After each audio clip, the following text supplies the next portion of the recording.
Okay. Okay.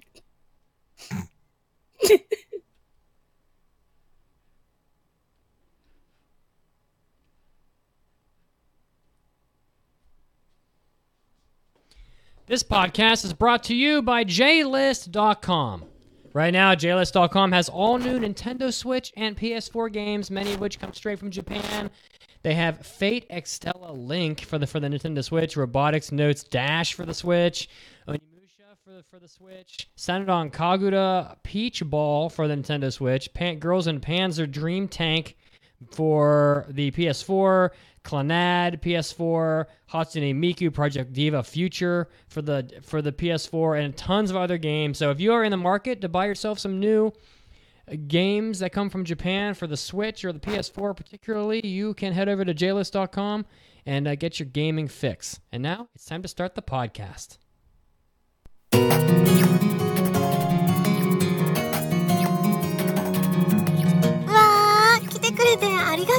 You're listening to the Anime Addicts Anonymous podcast. Take your anime addiction to the next level at AAAPodcast.com/join. And now, here are your anime addicts.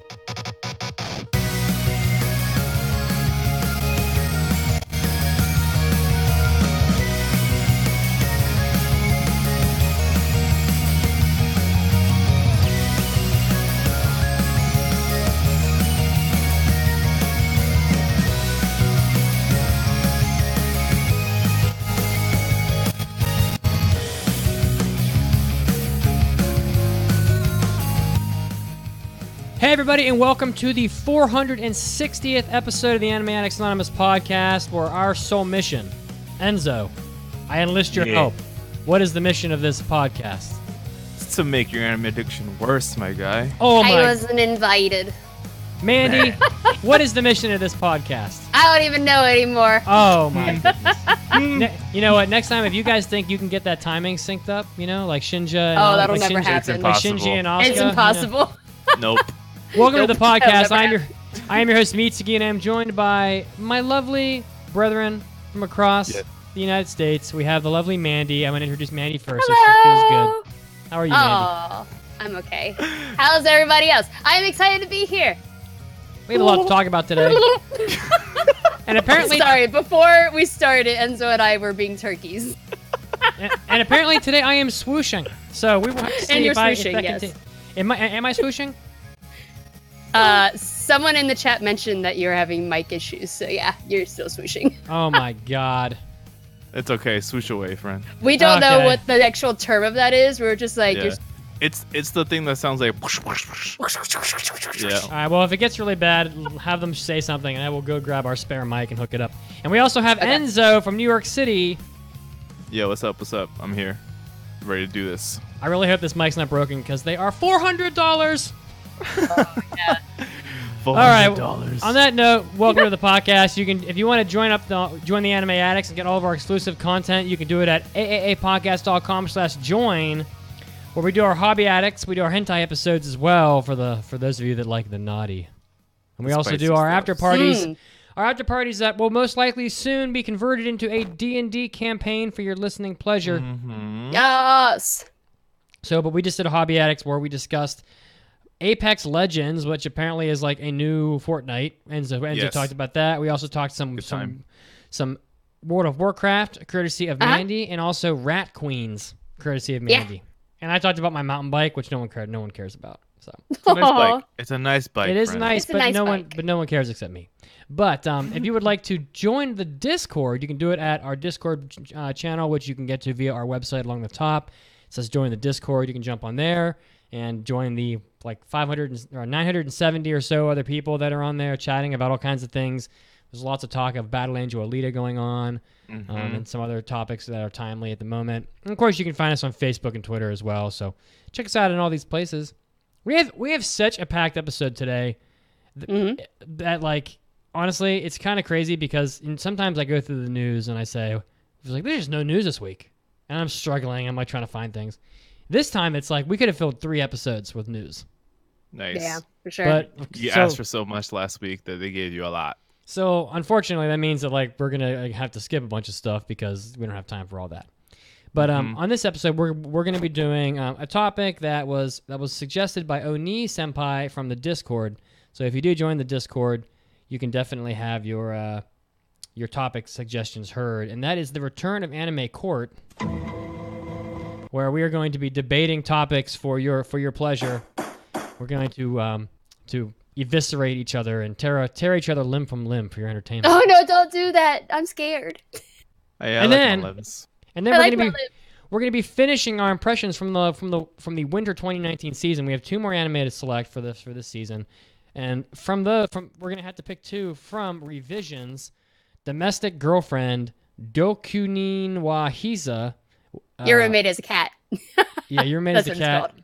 I don't know how do you even say this one? Whiz. Yeah. Whatever. And W's. And Maho Shoujo Tokushu Sen Asuka, or Magical Girl Asuka, Spec Ops Corpse or something. So we're going to be getting to all of that later on in the show. But for now, it's time for the big news of the week. Is everybody ready? Let's do it.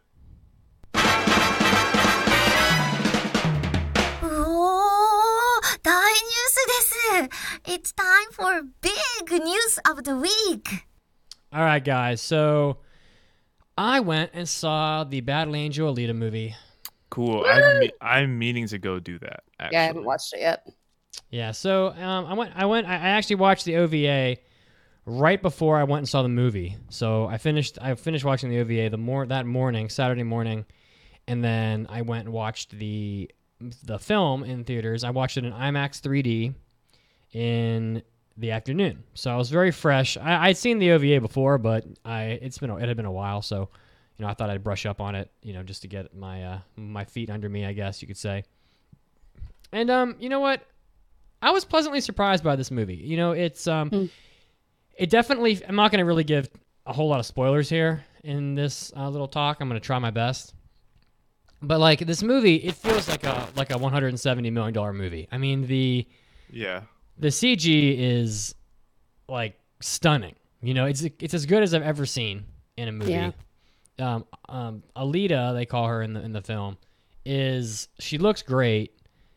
And although she does have some uncanny valley going on, if you know what I mean. Oh, 100%. She looks ridiculously well done. Yeah, she looks so well done that you're thinking to yourself sort of this kind of gives you that uneasy feeling in a way, because she's so just they've done such an excellent job with her.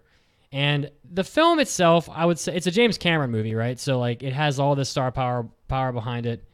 Totally, what everybody probably wanted. Apparently this movie's had 20 years in the making. Robert Rodriguez is the director. It's got James Cameron. It's got all these people that are working on it. And so it's got this all-star cast of players in this film. And I was really surprised, impressed by the movie. I think that it's, just from my personal opinion, it's better than the Ghost in the Shell movie, I would say. Cool. Good. That's cool to hear. I would say I still personally don't think it's quite as good as Edge of Tomorrow. And that's my personal opinion, and I'll tell you why. So the Battle Angel story has all these different parts to it, right? And the OVA doesn't cover a very large piece of the manga. I haven't read the manga, but I know of it. I know there's different sections to it. So the OVA covers Rusty Angel and only one other section. And this film tries to cover a whole lot of the Battle Angel universe. So, and it is a fairly long movie. It's 2 hours and 2 minutes long. Yeah, I would hope so. I mean, they put so much time into it that doing an hour and a half or something would be so not fulfilling for them as creators. Right. And so they definitely, and it's definitely a pet project of James Cameron. He's been wanting to do this movie for a long time. They've been talking about it ever since Avatar came out, a billion years ago, however long ago that was. And, initially we thought it was going to be until the Avatar movies were finished before James Cameron could get around to doing this one. And I always thought that was because, the studios had their foot on his throat, trying to get him to make another $10 billion for these TV studios. But they do try to cover a lot in the movie. And there's the motor balls in the movie. They cover they touch upon like the war that's in the story is in the movie. They touch upon Nova in the story in the movie, and there's of course the bounty hunting, and I want to go to Zalem, and a lot of the other things that are like in that are also in the OVA. My personal opinion is that they try to do a little too much in this movie. The movie is really, really good. Like, I really enjoyed it. I would definitely recommend pretty much anybody can go see this movie. Even if you don't know anything about Battle Angel, you don't really need to. I would say go watch the movie. It's definitely a really exciting watch. It was really great in IMAX 3D. However, I actually thought the anime's OVA is a little better, I thought. Oh, okay. And the reason why I believe that is because, and this is just my personal opinion, is that the OVA tries to do just this very small, it's a very like condensed telling of Battle Angel, and they cover all the things on the OVA that they choose to cover very thoroughly. And the Battle Angel movie I had criticisms of it the same way that I criticize House Moving Castle movie. So we've all seen House Moving Castle, right? Well, you'll know that like in House Moving Castle, there's like a war going on in House Moving Castle, right?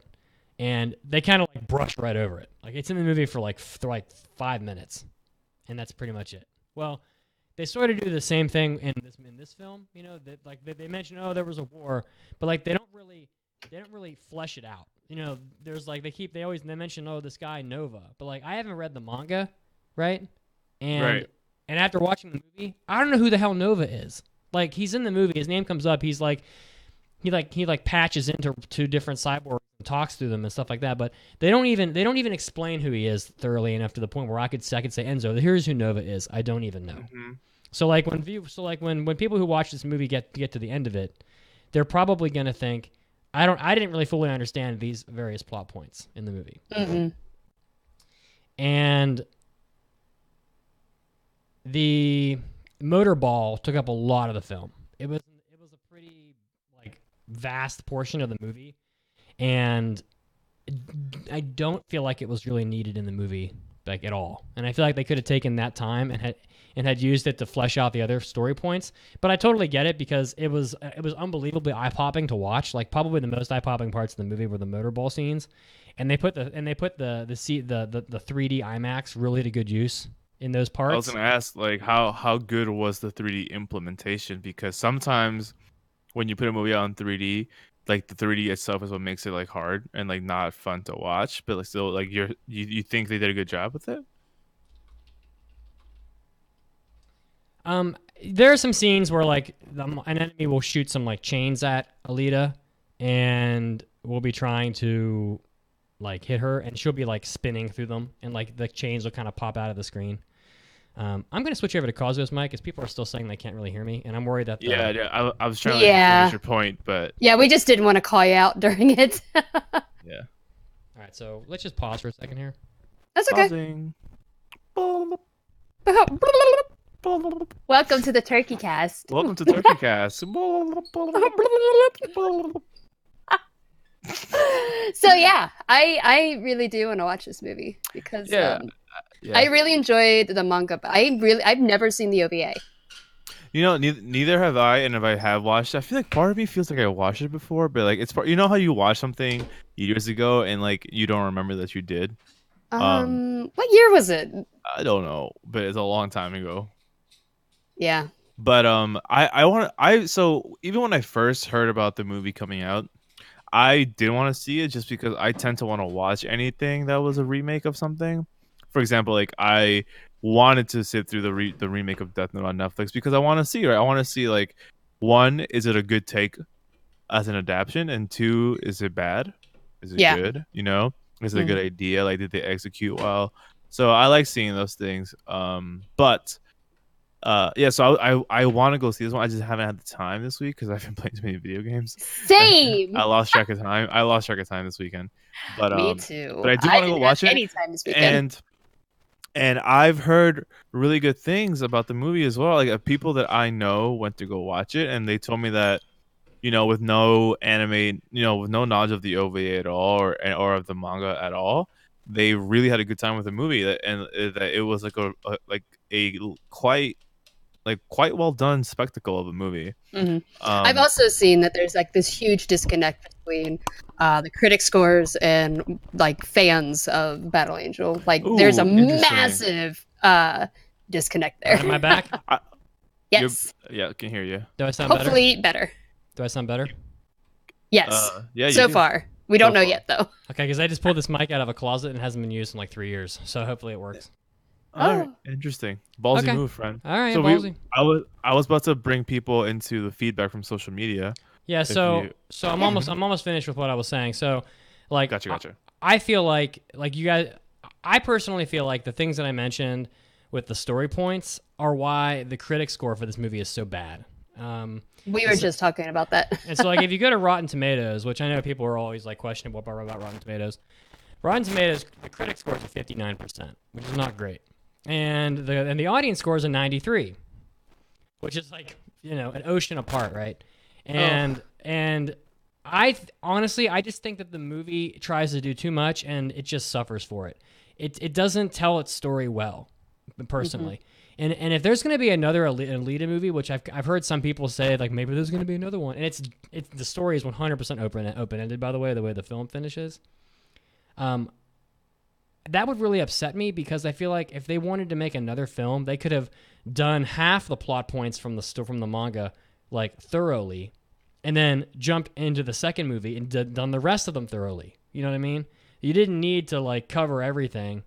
Or cover so many things at once, and then just kind of glaze over things like that, are important to the storyline.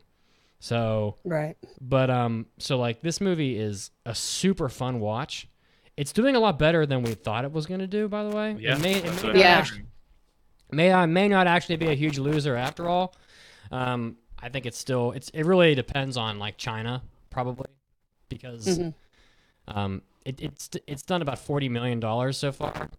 It's going to do about $40 million the first week, which means it's probably going to wrap up in the U.S. around like 80 or 90 million, just because most movies do around half their money the first week. Which means it's going to have to do a huge amount in China. So we're going to have to see. That kind of reminds me of Ghost in the Shell. I felt like Ghost in the Shell was trying to do way too much by combining like the whole Puppet Master arc and then putting in Kuze was like in the second season of the anime. So man, they tried to put in so much. I didn't think it did very well. Yeah, so why don't you guys roll into some of the comments from social, if you don't mind, if you want to. Yeah, sure. So we had Icy Rose, our beloved manager, reached out to you guys listeners on social media to see what kind of feedback you guys had on Alita if you went to go watch it. And we got a couple comments here. From Facebook, we got Graham Betra saying, absolutely freaking awesome. Absolutely loved it. IMAX 3D is worth it. Raphael Clinch says, me and my girlfriend saw it last night. She loved it without knowing much about it. She thought it was a reboot from some 80s cartoon like Thundercats. Nicole Tim says it's really good, but I'm hoping they provide a lot more background info in a sequel, because damn, do they set it up for a sequel. Yep. From Twitter, we have at Alex Holtcohen. Yep. So it says, saw it opening day. I was saddened by the fact that I was one of 3 people in the theater for my showing, but it's a good movie. Oh, that's okay. I personally like when I have the theater to myself. Me too. Love her, it's boy. the best. I think that's just the best. Adamantium Lols says, I absolutely loved it. Not only was CGI awesome, but the action and robot battles were sick. Alita was a great main character too. At Beacon, oh my god, people's handles. At Beacon Klimza. Beacon Klimza. Beacon Klimza. I love it. I love you, listener. Don't hate me for that. I'm sorry. They say Beacon Klimza. Anyway, they say, I enjoyed every second. It was awesome. At A Croats says, I cannot believe they made Kinetica into a movie. I need to watch it again, this time in 3D. At Buff Daddy says, go see it this weekend in IMAX 3D if possible. It's really well done. Adaptation, we need to support quality efforts like this. It's projected to lose money, so it needs all the positive word of mouth and buzz it can get. Tell your friends, drag your folks, go now. And lastly, at Frank Gam says, well, going by these comments, I'm sold. Gonna try and catch a show this weekend. So cool, nice. Man. It's really like that was literally all positive comments. I mean, generally positive comments at least, and I need to go see this movie too because like as Huff Daddy says, Huff Daddy says, that if like as a community we should probably give this movie a shot. If you hear it's good and you got the time and you got the monies, throw it at this movie. You've got the extra couple bucks because then that means that maybe like Hollywood gets the hint that like if you're gonna make an anime adaptation, it's you have to put effort into it and make it good, and then we'll love it. Mm-hmm. Yeah, and I think we're gonna. And by the way, I'm being told my mic is maybe still bad, so I'm hoping it's not me. You swooshed for a sec, yeah. You swooshed a few times. Just now, I swooshed. No, before. Okay, well, you guys made it sound like it was like horrendous. It was you cut in and out. It's like I don't know, the volume drops down really low. Okay, well, okay, well, it's either low or it's not. I'll turn my gain up. All right. If it gets bad, let me know. I'll switch over to Kazuo's mic. It could be the wire the wire could have got damaged. Yeah, so I think we'll talk about this movie again later because I think there's a really important conversation to be had because, I think that the ultimate goal is that everybody wants these like anime films to do really well because we want more to be made and we want more. Like I think people, a lot of people would be like, "Oh my god, what if anime movies could be like the Avengers and anime becomes like popular like comic books are?" Because let's face it, comic books in the West and comic books in Japan aren't necessarily any better than each other. They're just from different places. So there's really no reason why comic books in the West and the East can't both be successes on TV. But I would but if I think there's implications to be had in either direction, depending on how this movie does. And I say that simply because, in my opinion, it's because of James Cameron, who almost does nothing but make movies that make just trillions of dollars. Not literally, but he makes his movies print money, right? So, and if it's like if he can, depending on how this movie does, I think it can have a big implication for how future anime movies are adapted. So. Gotta root for Battle Angel, and everybody needs to go see it so that it can do well. I'm like so happy the comments have been good. Like that's great. That's really encouraging. Yeah. Okay. Yeah, I'm excited to watch it. Me too.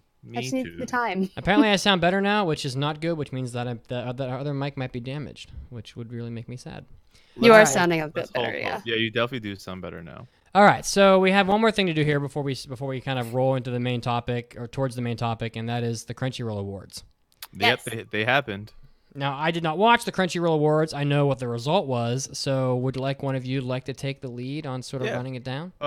Totally. So last night, and if you were on the Discord, you saw me post that I was watching it, and like, you could join me. Some people joined me watching it together on the voice chats, and I love that we have an award show, right? I love like Crunchyroll, like this is a great idea, like having an anime award show. I just want to quickly say that like I think it's totally fine that they went from a live like stage production thing from last year to a more in studio contained production. But the thing is like, and I get, and like I really, really get that anime is, quirky and like, like nerdy and stuff like that. But like the cringe level was still there, fam. I don't know how you guys felt. Wait, so the cringe level? Like, the cringe level was what does there that mean? a little bit. What happened? Because I also didn't watch it. Like nothing happened. What made you cringe? But what made you cringe? It's all like the attempts at like smart quips, all the attempts at like like cheesy jokes. Some of the banter between the host was Christina V, who I love. I love her. She's great. Some of the like the banter between her and like the people that presenting the awards. Like, can you give an example? Can you like? You want me to regurgitate things from memory? No. Oh my god, hold on. That was Brooklyn's being great. Jesus, do you like literally have police cars driving around like trying to arrest people all the time? No, it's usually it's not really police cars. I know I say police, but it's usually ambulances because I have a hospital near me.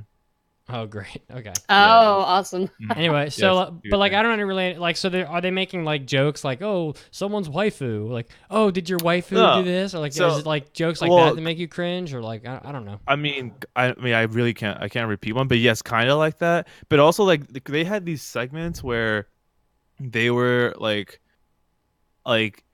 asking people in the crowd that were like Crunchyroll employees like what they were excited for and everything, and like you can tell that all the excitement was so like forced and like fake, and I was just like my production brain was just like, fuck, this is like this is just not smooth.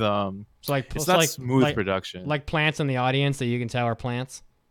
Yeah. But I mean, I think they also like were making it very obvious that these people weren't random people. They were talking to two people from Crunchyroll. I'm pretty sure. But either way, like regardless if it was like a Crunchyroll person that was planted or a random person, like it was just like really forced excitement, kind of, and like I can really read that on my end super well. So I was just like, oh, that's annoying. And also, but like also like small like minor things like Crunchyroll printed the award winners on this like translucent circle badge thing, so something that you can see through, and like you can tell like when the hosts were taking these awards out of the boxes to read them, they couldn't read them half the time. They each paused like half a second to like, oh wait, what does that say? Oh shit. And then be like, okay, this is the winner. And it's just like you can't, like when you're producing something like that, like all that stuff matters because every millisecond of dead awkward air adds up in a production. And like there was so much silent awkward dead air sometimes that I stopped watching. Like awkward silence is the worst. How many years is this for Crunchyroll now doing this? This is the second one. Second one. Wait, really? It's the second like live production one. Oh, okay. I think. There was the Yuri on Ice year, and then last year. Oh, was that last year? Oh, maybe it was. I can't remember. I'm sorry. I think that was maybe I can't remember. Well, I don't know. Crunchyroll's a pretty big company, you know. I would think that they could get something like that right, you know. So I don't know. If it was like their first year or something, I could understand. But like if we're talking about the second or third year of them doing of a process, or even you can just hire the right people to like put on a production for you. You know, it shouldn't be that difficult to get. Like, you know, I think it was a good idea to go away from like the actual like awards ceremony thing to going to a in studio nicely, just like in studio live announcing of each category. I thought that was totally fine. Like they did it where instead of going on a stage to announce in front of an audience, they were in a studio, and Christina V would be like, okay, and for this award I have these hosts, and like she was on one couch, and on her left was a triple seat couch where people were sitting and they were announcing winners from there. I thought that was a good move. Like the anime awards right now don't have to be an extravagant thing. My only problem is that like there's a lot of cringe left because I guess like maybe we're expecting too much from like Crunchyroll employees to be like super good hosts. But aside from that, the categories were pretty good. It unfortunately, maybe not unfortunately, but the memes were real. It was a My Hero Academia award show again. I think it won almost every category it was in, or all categories it was in. But the one category that I was really happy about is that Anime of the Year went to Devilman Crybaby, which is awesome. So My Hero Academia wins every category, and then doesn't win the ultimate like prize, which makes no sense to me whatsoever. It reminds me of the Video Game Awards. It wasn't nominated for Best Anime of the Year, which is interesting. Oh, it wasn't? I don't understand the nominations. I guess, could someone please explain that to me? I think we talked about it a little bit before we streamed. So I'm pretty sure that Crunchyroll has a panel of judges that pick the nominations, and then they all vote, and I think they take audience vote too. I'm not really sure. But the nominations are decided by a jury that they assign. That's what I was wondering. Yeah, it's just interesting because I guess I'm not sure why they put in all these other categories and then don't put it in Best Anime of the Year. Right. You know what I mean? They might as well like. Well, so a similar thing happened for our nominations. No one nominated My Hero Academia for Anime of the Year. Yeah. But was it in all of the other categories too? It was not in all of them. I would just from memory, I would say out of the like 12 categories we have, I'd say it was probably in 4 of them. Because genres are very different. Like we do like best fantasy, best action, best like Best we give scene. everything a fair chance. But Yeah. Well, I I mean, agree. it's just, well, the way that we do it is that other podcasters nominate. They create the ballots, and then we let people vote. Yeah. And I try to make sure that when like they're voting or whatever, that like we don't leave anything big out. But whatever. Do you guys think that the anime awards should be left to audience voting, or do you think that it should be industry people that votes for the best anime of the year, or for all categories? I mean, like just like the real Oscars, really the real difficult. Oscars, right? Like I the think real Oscars have a jury of people that they pick the nominations, and then like their academy, like the people in the academy, vote on the nominations, and not it's really difficult because the nominations are. I think it's always going to depend on what the nominations are, because the most popular in each of those genres is going to win. And like the fact that My Hero is extremely popular but nominated in like almost everything. Of course it won everything.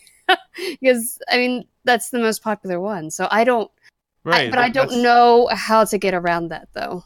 But that's what I mean, like, because if you leave it up to an audience, a niche audience, also, if you leave it up to an audience, or even like regardless of niche or not niche, like it's gonna be a popularity contest, and like popularity is so subjective. Like for all we know, like the real reason My Hero is popular is because the girls are cute. I know it's not. Well, no, that's not true. I know, but it's I'm just saying, like. For all we know, like Anime X could have the cutest girls, and then therefore it's the most popular, and then it wins every category it's in. Correct. Yeah. So, that's why I kind of wish that like Crunchyroll, like jury put up nominations, and then like industry people voted, and then the audience could have like a separate voting that maybe we can see as the awards go on. Do we get to vote on the jury? Well, it's whoever Crunchyroll would assign to like be in the jury. It'd probably be industry people as well, but just like the real Oscars work, because otherwise it's going to be a popularity contest every year. I'm gonna run through some of these shows that like won, just to kind of recap it here.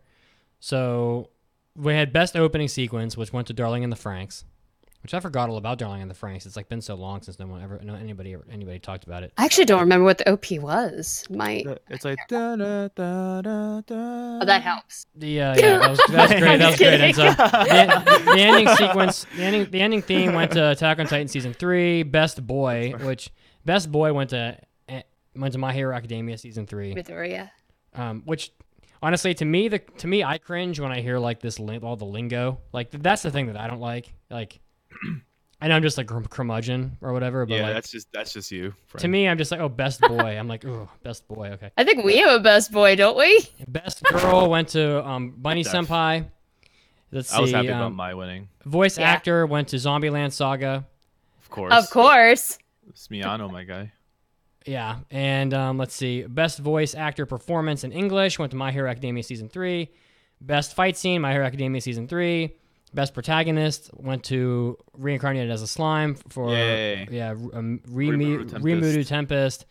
Best antagonist went to My Hero Academia season 3. Best animation went to Violet Evergarden, to no one's surprise. I was actually kind of surprised about that one because My Hero was in that category. Best character design went to JoJo's Bizarre Adventure, Golden Wind. Nice. Of course. Best continuing series went to Dragon Ball Super, which wild floors me. That absolutely blows my mind. I'm telling you, dude, it's a popularity contest. Like it doesn't matter how good the show was, man. There is no. All right, okay. I'm gonna come back to this in a second. Best director went to Masaki Yuasa for Devilman Crybaby, and best film went to My Hero Academia, and nominees for best anime of the year went to Devilman Crybaby, which is yes. So like, all right, I got to go back for a second. Here is why maybe you could say, and this is like not the popular opinion, I'm sure, by any stretch, why maybe fans should not be voting. Because I mean, anytime you're gonna put Dragon Ball Super in one of these polls, it is You know what? I'm just gonna. My opinion is that it should be a panel of voters. It should not be the people like the fans voting. Yeah, that's what I mean. Because like, there's no way Dragon Ball Super was the best continuing series. I'm gonna make my case right now. Okay, if you go on to Crunchyroll at any point in the last like 2 years, Dragon Ball Super has been the #1 most popular show on Crunchyroll. If you go to like popular list, it's always Dragon Ball Super, One Piece, etc. Right? Any poll that contains Dragon Ball Super will win because, first, I ostensibly think that the people that are voting in the Crunchyroll Awards are probably fans of Crunchyroll or the content that they carry. So, but Right. like if you like, for example, if any of us were voting in a poll which does not seem to contain an abstain option like ours does, and a person looks at the poll, vastly more people will have seen Dragon Ball Super, and so of course it's going to win. And there is no way, in the name of all that is anime, that Dragon Ball Super is even able to sniff the fart of March Comes In Like a Lion. I know. I know. Or Ancient Magus Bride. There is absolutely no freaking chance, and this is coming from a person who literally ate, breathed, and slept Dragon Ball for practically his whole adolescence. Right? Yeah. Dragon Ball Super is a show that I would not rewatch unless I was being forced to by some very powerful force. It is not a good show. There is no way that March Comes In Like a Lion loses to Dragon Ball Super in anything. Yeah, that's like what really hurt, was seeing March lose. Yeah. and like I even tweeted, like I remember tweeting, I was like, guys, like please vote for March Comes In Like a Lion for this category. It's the only one it got for the whole year, and like it does deserve it. I think it deserves it for this one, and yeah, but that's why. But like when you have an audience that reaches a shit ton of people, like Crunchyroll, like having a popularity contest, and by that I mean like an open voting for the fans, like it's hard because like it's just not really accurate to, you know, in terms of like giving like critiquey type of awards, because like you said, Mitch, like any casual, like people literally have Crunchyroll sometimes just to watch Super. So like if those people come across the poll, they're just gonna vote for the shallow amount of anime they know, right? Like I'm talking about super casual person. Of course. So we need an industry one and we need a choice one. And That's listen, what I'm We saying. need both. and That's listen, what I'm saying. Like an industry one where people have to, are supposedly have to have watched everything would be for me like the better option. Otherwise, Right. like I'm not gonna be shocked by like if this happens again next year, it's like gonna be the biggest meme of all time. and listen, it's an unbelievable travesty for an anime such as Mirai of the Future, which just won the freaking Annie Award, which is pretty much inarguably the greatest honor that an animated film can receive in the world. It's like basically winning best anime in an award show meant for animation properties. Yeah. Lost to anything, let alone My Hero Academia 2 Heroes, which I'm sure doesn't even remotely even scratch what the Midai's stature. So like the fact that and I hate to sound like so elitist, but like it's like saying like a Nobel Peace Prize winner lost to some guy down your street, you know, because a movie just won the Annie Award literally not months before this, and then loses to virtually anything. So I don't know. It just feels like I don't know. It feels a little weird, and I wonder how the like the hosts and stuff feel when the camera's on them and they're trying to explain how in God's green earth Dragon Ball Super beats out March Comes In Like a Lion, and then My Hero Academia beats out Mirai, which is, you know, I think Oscar with level. I was gonna say, I think with the film one though, that one's really hard because it's very hard for everyone to watch because they're only in select theaters. Oh, for So sure. I would like to know how many theaters My Hero was in and how many theaters Mirai was in when it was here. That might help a lot because a lot of those people who voted were probably like, well, I didn't see any of these but My Hero, so I'm just gonna vote for that. I don't know if that has something to do with it, maybe, but I also haven't seen My Hero, so maybe it is as good as maybe it did win. I don't know. Yeah. No, the thing is, I can't really argue against it. the thing is like us three watch we can't forget that us three and like a lot of people that listen to the podcast or any anime podcast in general are people that watch pretty much almost all the anime that come out in a year, so that we have the perspective to be like, damn, like I don't really see how My Hero wins all these categories. Like, yes, it's the top shonen, and yes, it's like probably the most influential anime property right now. But like from a critiquing perspective, like I've seen show X and show Y that do that way better. But like we can say that people in our listener base can say that, people in like anime internet world that are deep in it can say that. But we can't forget that like the majority of the anime world is still casual viewers, you know. Yeah. And like Yeah, the sure. people that don't spend money to go watch Mirai in a theater, people that don't spend money on like different subscription services to watch all the niche anime, like we are the minority in the anime community, I Yeah. would think. So like that's why to me it's not a surprise that when you opened up the awards like this, like My Hero's gonna win everything. And you know, congrats to My Hero. Like it's awesome. Like it is. It's great. You know, people love it. I enjoy it very much too. But like unless they change up the format, we're gonna get this every time, regardless of what the anime is at the top. You know, For sure. I would say, like, just looking, and I don't have a lot of extra thoughts about this, but like just postulating for a minute. I feel it feels to me like the people that nominated all actually created the ballots did a pretty good job, because just looking through here, the majority of the time the best shows are in the right categories. You know, For sure. Like best animation, okay, yeah, Violet Evergarden, Devilman Crybaby, Megalobox, Place Further Than the Universe. These are the best animated shows, right? Although I did tell Enzo earlier that I was really surprised Kokoku's OP did not make it into the Oh, it was awesome. Yeah, to the pretty best great. OP.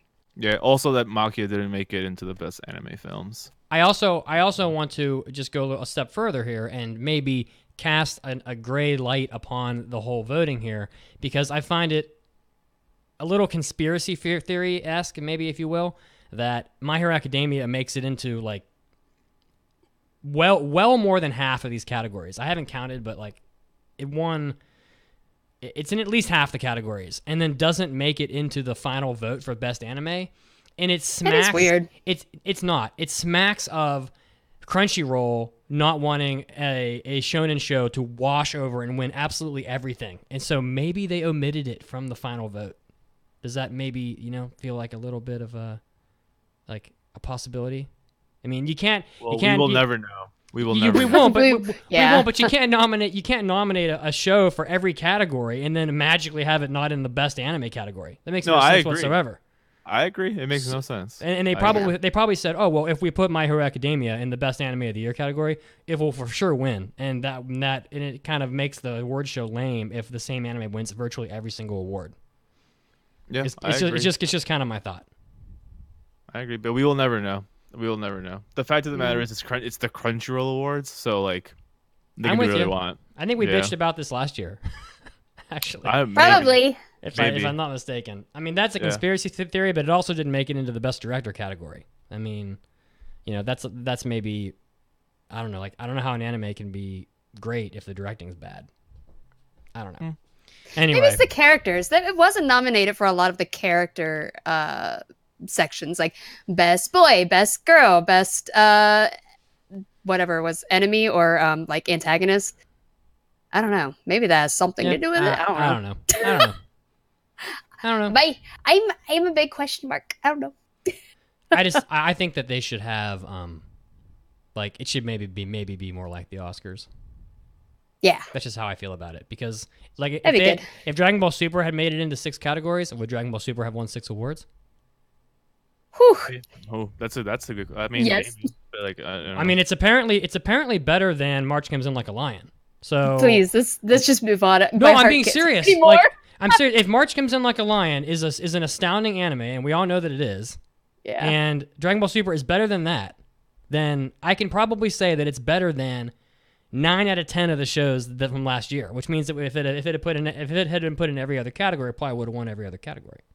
I'm just guessing. I don't hate to be that guy this time. Yeah. Anyway, well, we went on for as long as we could on it, but I mean, we took the time to go through this because it is the anime awards that we have as a community. It is something we should discuss. It's not something we can just look over and be like, oh, that happened. No, it's important. Like I love that we have it. It's just that it has to be Oh, I think it's great. something has to change. Something a little bit has to change. Production and also voting wise. I think it's great, and actually, I don't fault people either. Like I don't fault the anime viewers whatsoever for this because I think they're just voting. They're just voting for what they've seen. Yeah, for sure. They're voting with their hearts, bro. It's that's the best they can do. It's like if you haven't seen all the shows in a category, can you really vote in the category? Yeah, but if there's no way to Right. stop, then and people, of course, everybody wants to have their voice heard, and I understand that.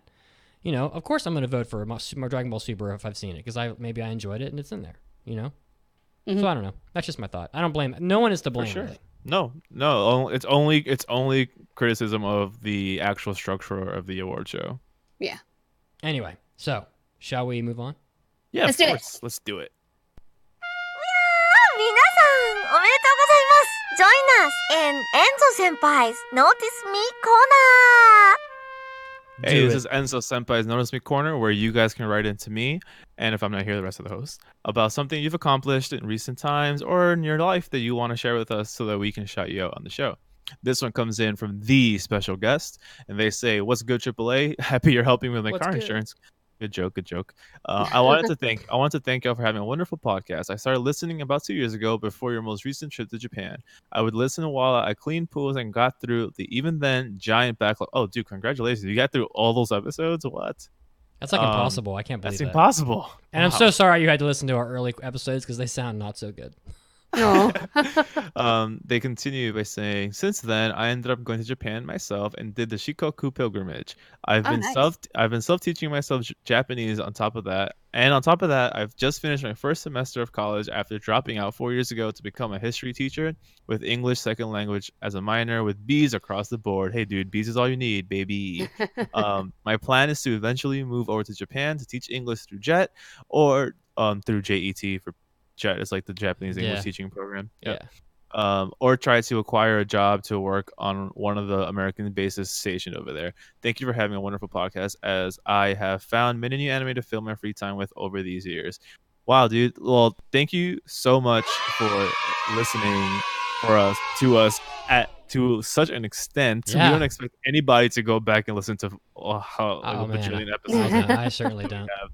It's ridiculous. So thank you so much. Congratulations on like your trajectory right now. It seems like you're going up and up and in a positive direction. So good luck, man. And I'm Keep really working right hard. now.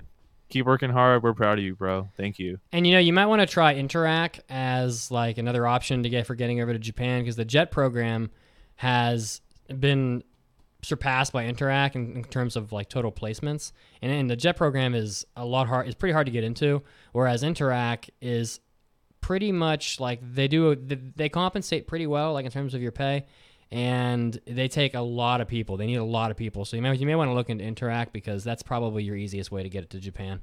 And you might get to teach cute little elementary school kids, and they're adorable, so can't go wrong. So, but regardless, good job. Keep working hard.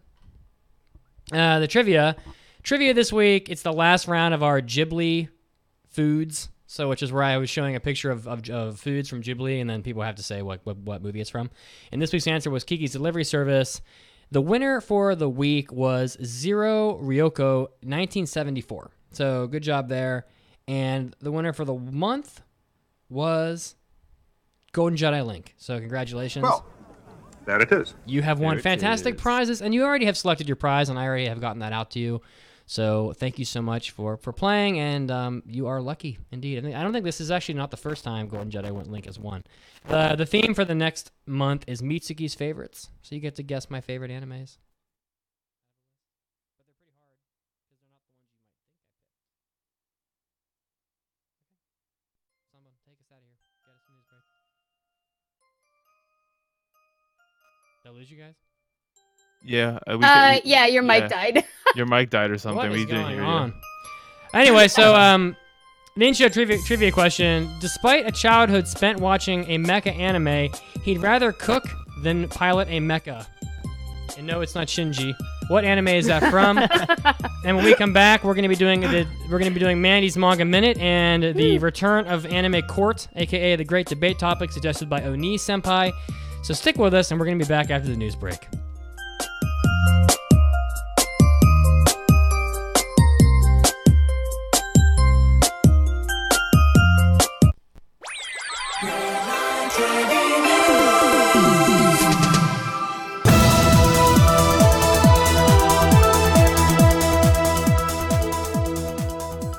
Hey anime addicts, Mitsuki's here to the rescue, and it's time for a round of anime news. Getting us started off today, we have some Dragon Quest news. It looks like a 3D CG anime movie, which is based on the very popular video game franchise Dragon Quest, is going to be made, and this was announced via NTV's news program, News Zero, on Wednesday.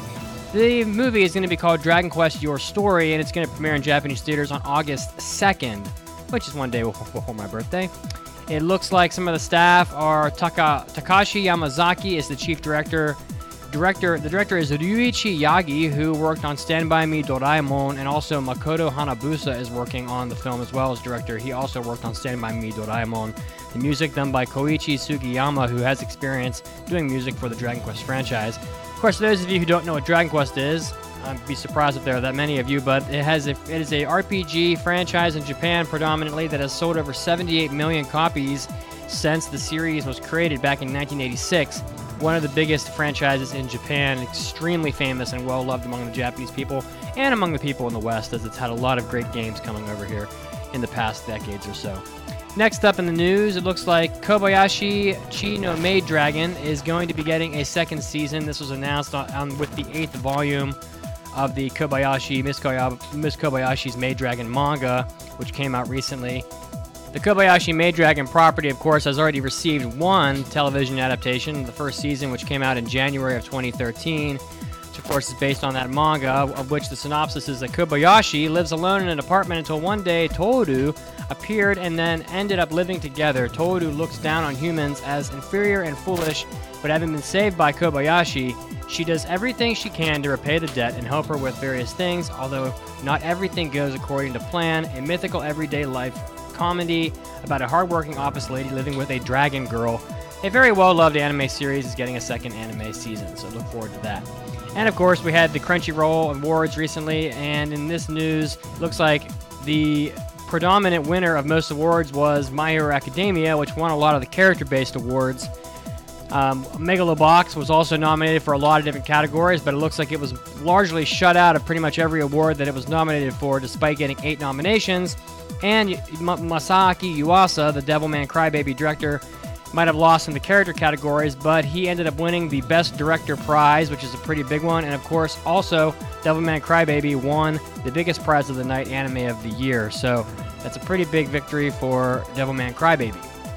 Next up and lastly, there's some infrastructural changes going on in Japan and Tokyo's railways. It looks like East Japan's Railway Company, or JR East, is planning to put 3 different train lines, new routes that are going to be linking central areas of Tokyo, the capital, to the International Haneda Airport. It looks like they are, quote, creating various access routes to Haneda, which is socially important as the number of users of the airport is expected to continue increasing. This coming from the JR East president, Yuji Fukasawa.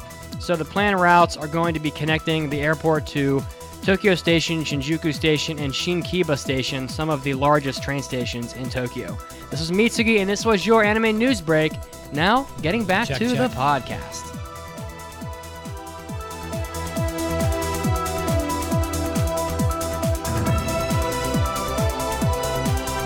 この番組は JList.com の提供でお送りします。 My friends are annoyed because they think I have forgotten their actual names. I just call them my senpais and kohais now. I threw a tennis ball at my cat. I was so caught up in the moment and thought maybe I could capture her, and then we could go on adventures together. I purchased a motorcycle just so I could pretend I was Onizuka. I answered the phone with Moshi Moshi. My poor cat. I may actually have a problem. It's time. It's time. It's time.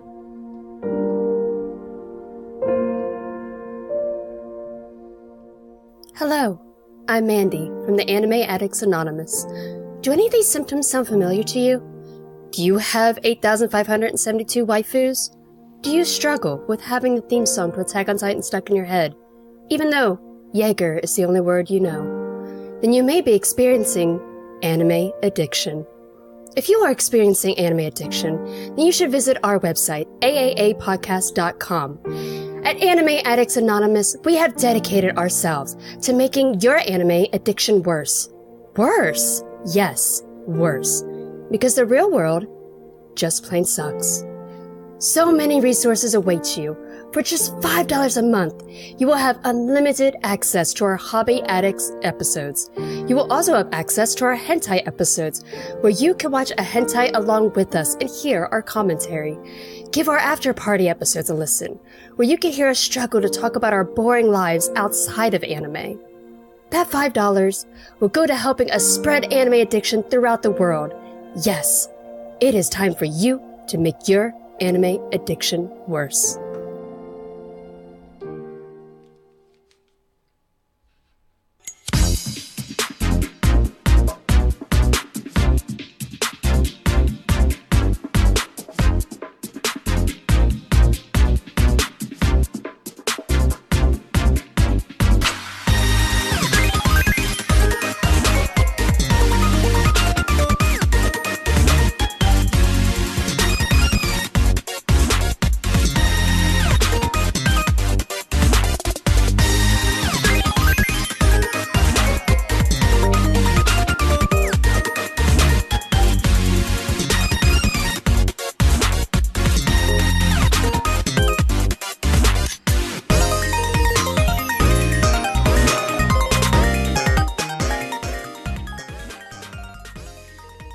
Hey everybody, welcome back to the Anime Addicts Anonymous podcast. We had an intro trivia question. Who would like to read the question? Yo, I got it. So for the break, we asked you, despite a childhood spent watching a mecha anime, he'd rather cook than pilot a mecha. The answer to that little blurb was Marsh's successor, Nadisco. And while we were on the news break, I changed my mic cable, so Nice. we will see. Oh, awesome. We'll Yeah, see if you do that sound was- pretty crispy right now. Yeah. So I mean, we changed the mic, and apparently that didn't fix whatever the issue was. So I'm guessing it was the cable, which I would much Maybe, prefer over perhaps. the mic. Yeah. For a mic cable costs like $10. All right, so we now have Mandy's Manga Minute. Are you ready? I'm ready.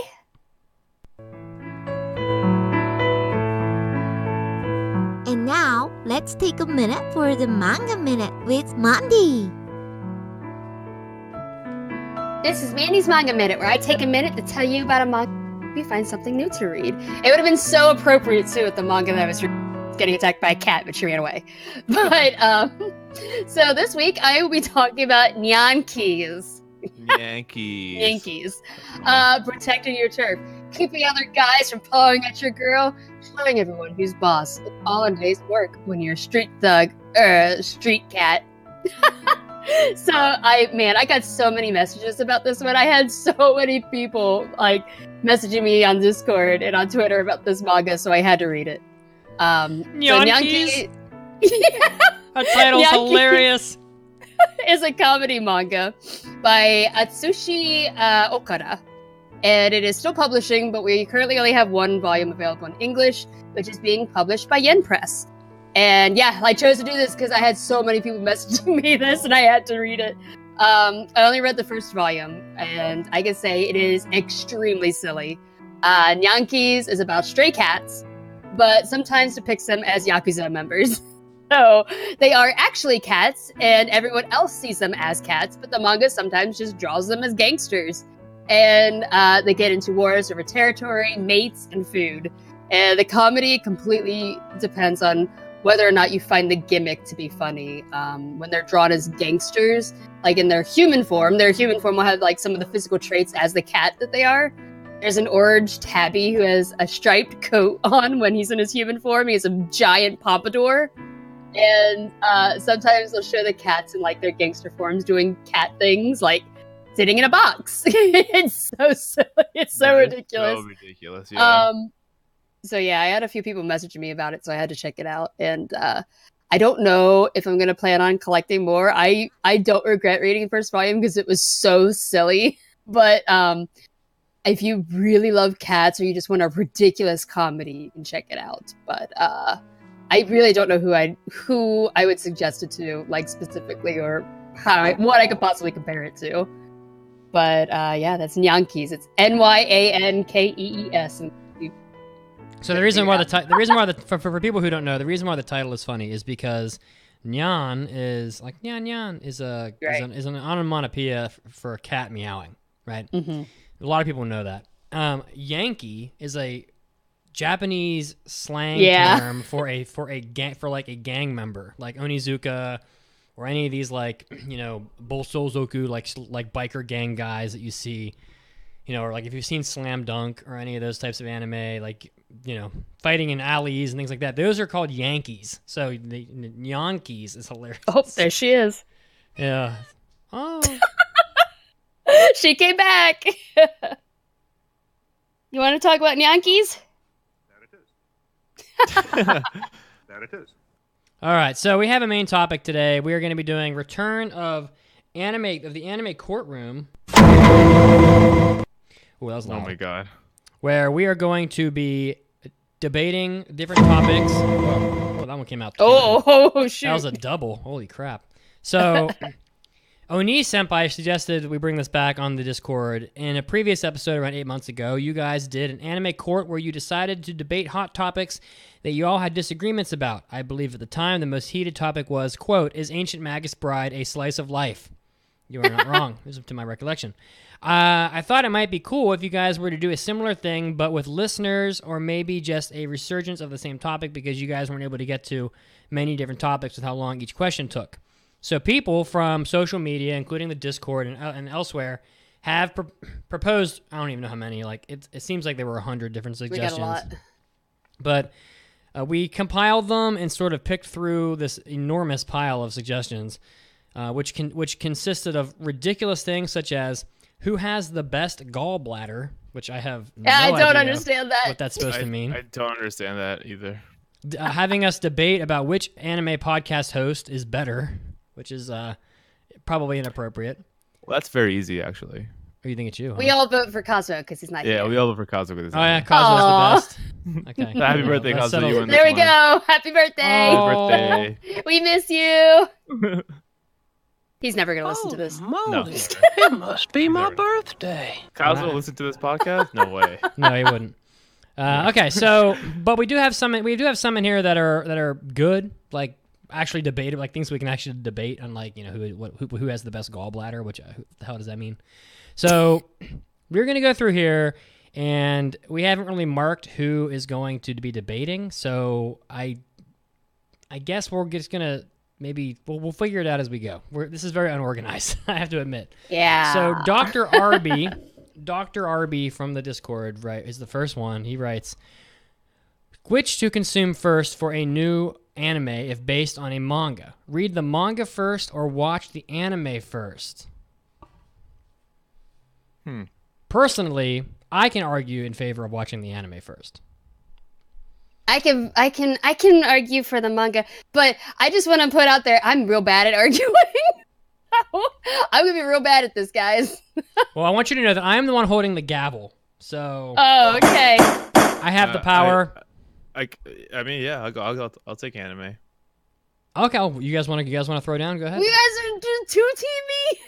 No, oh, okay. I thought we were gonna 1v1 if he has the gavel. I'm gonna have the gavel on. I'm gotcha. gonna have the gavel on every question because I am the judge. I see. So Actually, do you?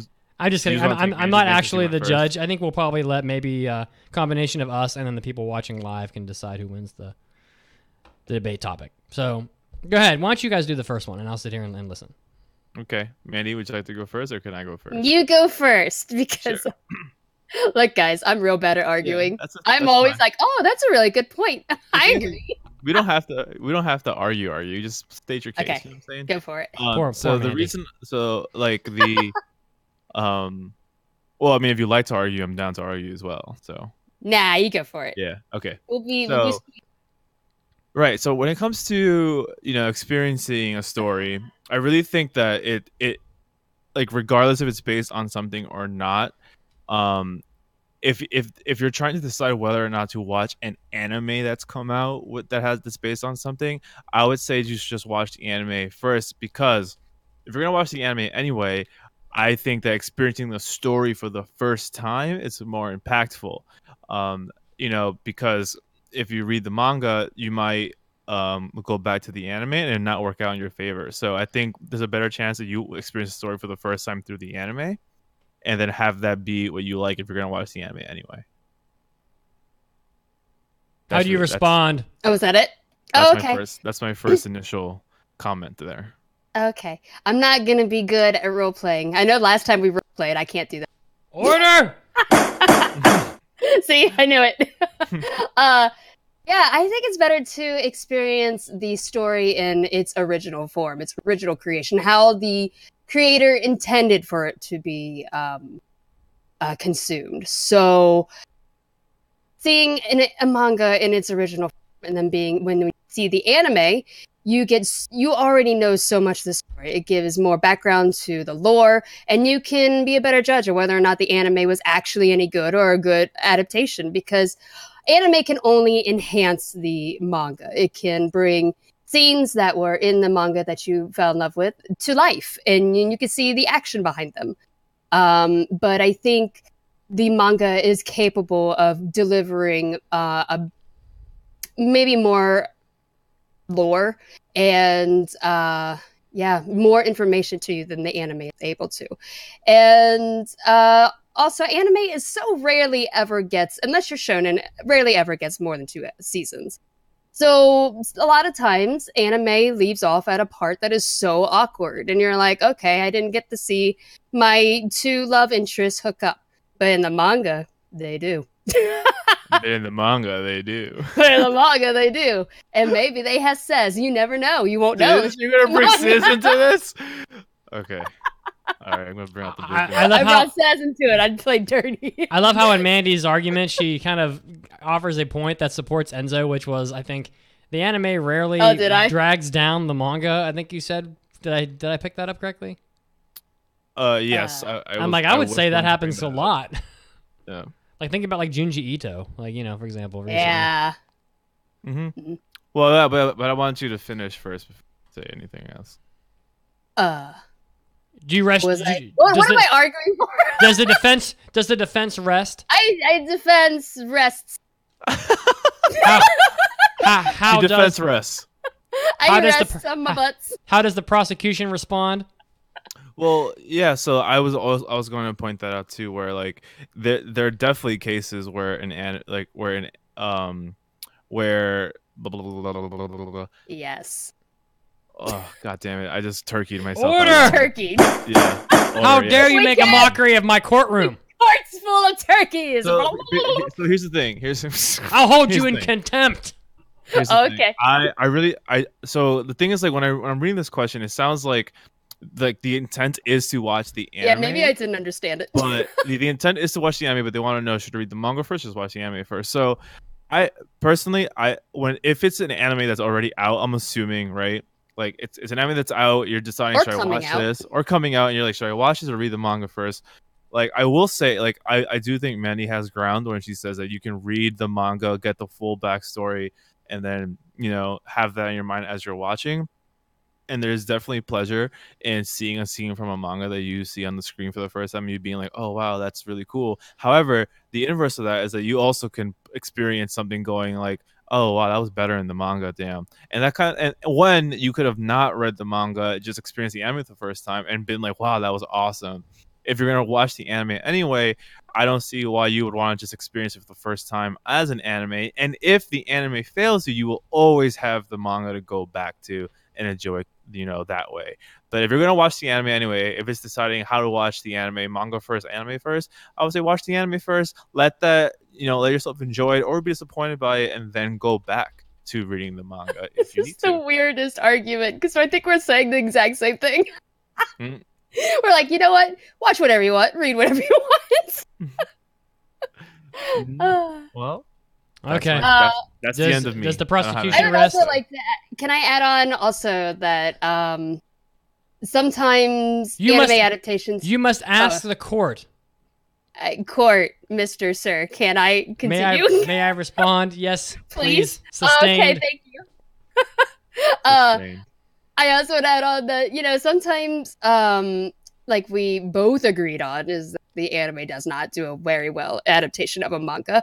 But if you read the manga first, maybe you'll be able to pinpoint what the flaws were and how fans of that reacted. Like, for example, Junji Ito. If you had not read the manga first, then you may have thought I'm going back to our review, that you thought the anime was very and use it off, and you're so frustrated that you don't understand why fans of the manga really despise that anime. So yeah, you can be in the cool crowd and know exactly why. I've heard enough. Okay. I've heard enough. Court finds in favor of the defendant, Mandy. Oh. Okay. Cool. Prosecution rests. Now okay, what? Moving on. I can't debate this one. I'm sorry. Well, to me, it seems like the case of whether or not an anime would be dragged down by a prior opinion established by the manga is kind of a matter of personal taste, and maybe wouldn't always be the case. You know, it could be that the anime is better than the manga, which also happens from time to time. So I didn't really agree with that point necessarily, and also I feel like you can't really argue against reading the source material first. Now, I do feel like people can't always afford to go acquire manga the way that they can easily watch something on Crunchyroll, for example, or whatever. But in the event that you are capable of consuming the source material first, that does usually seem like the best course of action, in my opinion. So, moving on. Next debate topic. Also, for people who haven't watched one of these before, I would like to point out that we may be arguing against something we don't necessarily agree with, just so we can argue, or just so we can debate. We kind of have to play devil's advocate here. All right, so the next topic is from Snapper on the Discord, who submits Goku versus Saitama. Ooh, okay. Does anybody here? One I can't do. Does anybody here believe in Saitama enough to argue this? I do love Saitama. I love him. I don't know if I can. Yeah, I can argue Saitama. You think you can do it? Yeah. All right, I can argue in favor of Goku. I mean, Goku is so... Actually, you know what? Why don't you go first? Because Saitama's probably the underdog here. You should give me the honor of going second because Goku's so godlike. Yeah, so Goku... I was going to say, please make your argument just one punch. Just sing it. Goku is... I debated it. Yeah. Goku is so powerful in Dragon Ball that he... When comparing himself to someone like Saitama, who is more like on the human-esque level compared to Goku in terms of power, I would say Goku surpassed Saitama, I mean, even before they got to Frieza in Dragon Ball Z. Goku is so omnipotent that his power was arguably maybe that he almost drew even with Superman Prime, who flew through the sun or whatever that argument was that I did with Felix Albuerne. And that was before Dragon Ball Super even came out. And there have also been arguments made online dozens of times, Goku versus Superman. Most of the time Superman wins, but it's usually a pretty close argument. So just to give you an idea of how unbelievably omnipotent Goku is. That was before Dragon Ball Super, where Goku actually becomes a god, and then beyond that becomes a Super Saiyan as a god. And then after that, it reaches a level of power that is something that not even the God of Destruction, Bidousu, has been able to achieve, to the point where he's impressed. So you could probably revive the Goku versus Superman argument, and Goku may win now. So you would basically be saying that Goku, who could accidentally destroy half of the galaxy by sneezing, would be defeated by a dude in gloves that got powerful by doing 100 push-ups a day. So I don't know what kind of argument you can make to that, but I'd love to hear it. Biatch. Yeah, so... prosecution rests on your face. That's just rude. You had to call names. Did this bald old man just say biatch to me? He just called you a biatch. God damn. All right. So here's my argument. Order! How... Mitsuki, I will hold you in contempt. Oh, there we go. Thank you. Is he role-playing against himself? I don't have the gavel. Jesus Christ. One more outburst like that, mister, and I will have you removed from the courtroom. Oh my God, I'm so sorry. Wow. Okay, here's my argument for why Saitama would win a initial battle between Goku versus Saitama. And here's where the character of Goku comes into play, where people like to ignore Goku's personality when it comes to these kind of arguments. Attacking the man's character. Here's the setting. Here's the setting of this, right? Goku and Saitama walk into a plane, a field where they're about to fight. They walk into a bar. Walk into a bar. Yeah. No, they walk into an open field, right? Goku will not sense an energy level from Saitama, right? So Goku won't be going off immediately. He's probably going to take Saitama on in a quote-unquote fair fight in normal Saiyan mode. And I believe that in normal Saiyan mode, if Goku tries to take on Saitama evenly, which I fucking know he will because he's such a fair guy, he'll underestimate him. Saitama will land one serious punch and end the fight before Goku realizes, oh shit, I probably should have just went Ultra God Saiyan mode from the beginning. And that is how I know for a fact that Saitama will win round 1 of this fight. The round 1's all we're talking about. Okay, Mandy, Oh no! how do you find? I have to do something, Yeah, you have to decide who won the debate. but I don't know. You have to speak to who swayed your emotions. Oh man. Oh, I feel awful now. I will say that I think that Enzo left chips on the table for sure. He did, because Big time. he did bring up the fact that Goku wouldn't, go serious on Saitama. If you don't go serious on Saitama, he's gonna punch you bits. One Literally time. Bits. One time. One time. One punch. One serious punch, dude. Oh shit! I don't know. I mean, would it even do anything is the question. Well, the Yeah, thing that is the question. How do you respond? So, okay, well, yeah, respond, I mean, respond. You're talking about a guy who is a god. I mean, how are you sure the Saitama punching him would even do anything? Possibly. Everything that Saitama's ever punched has exploded. I don't even think they wouldn't even like. Can Saitama fly? Yeah. He does fly. I don't. Oh yeah. He flies. He's extremely fast as well. Okay. Oh yeah. I guess he did end up on the moon. There have Yep. been. Oh yeah. he He flies jumped back. from the moon. Yep, he jumped from the Okay. moon. I'm sorry. I might have to give it to Saitama. I'm so sorry. That's so ridiculous.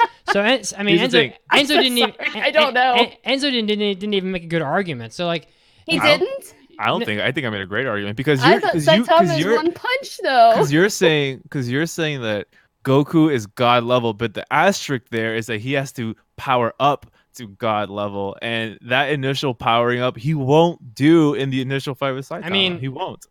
he Won't do it. He starts every fight with black hairstyle unless he knows he's fighting a god. It's true, but like in Dragon Ball Oh. Super, in Dragon Ball Super, Goku takes on people that I would assume are way more powerful than Saitama easily. Yeah, but as Krillin and Master Roshi also participate in this tournament, so it's illegitimate.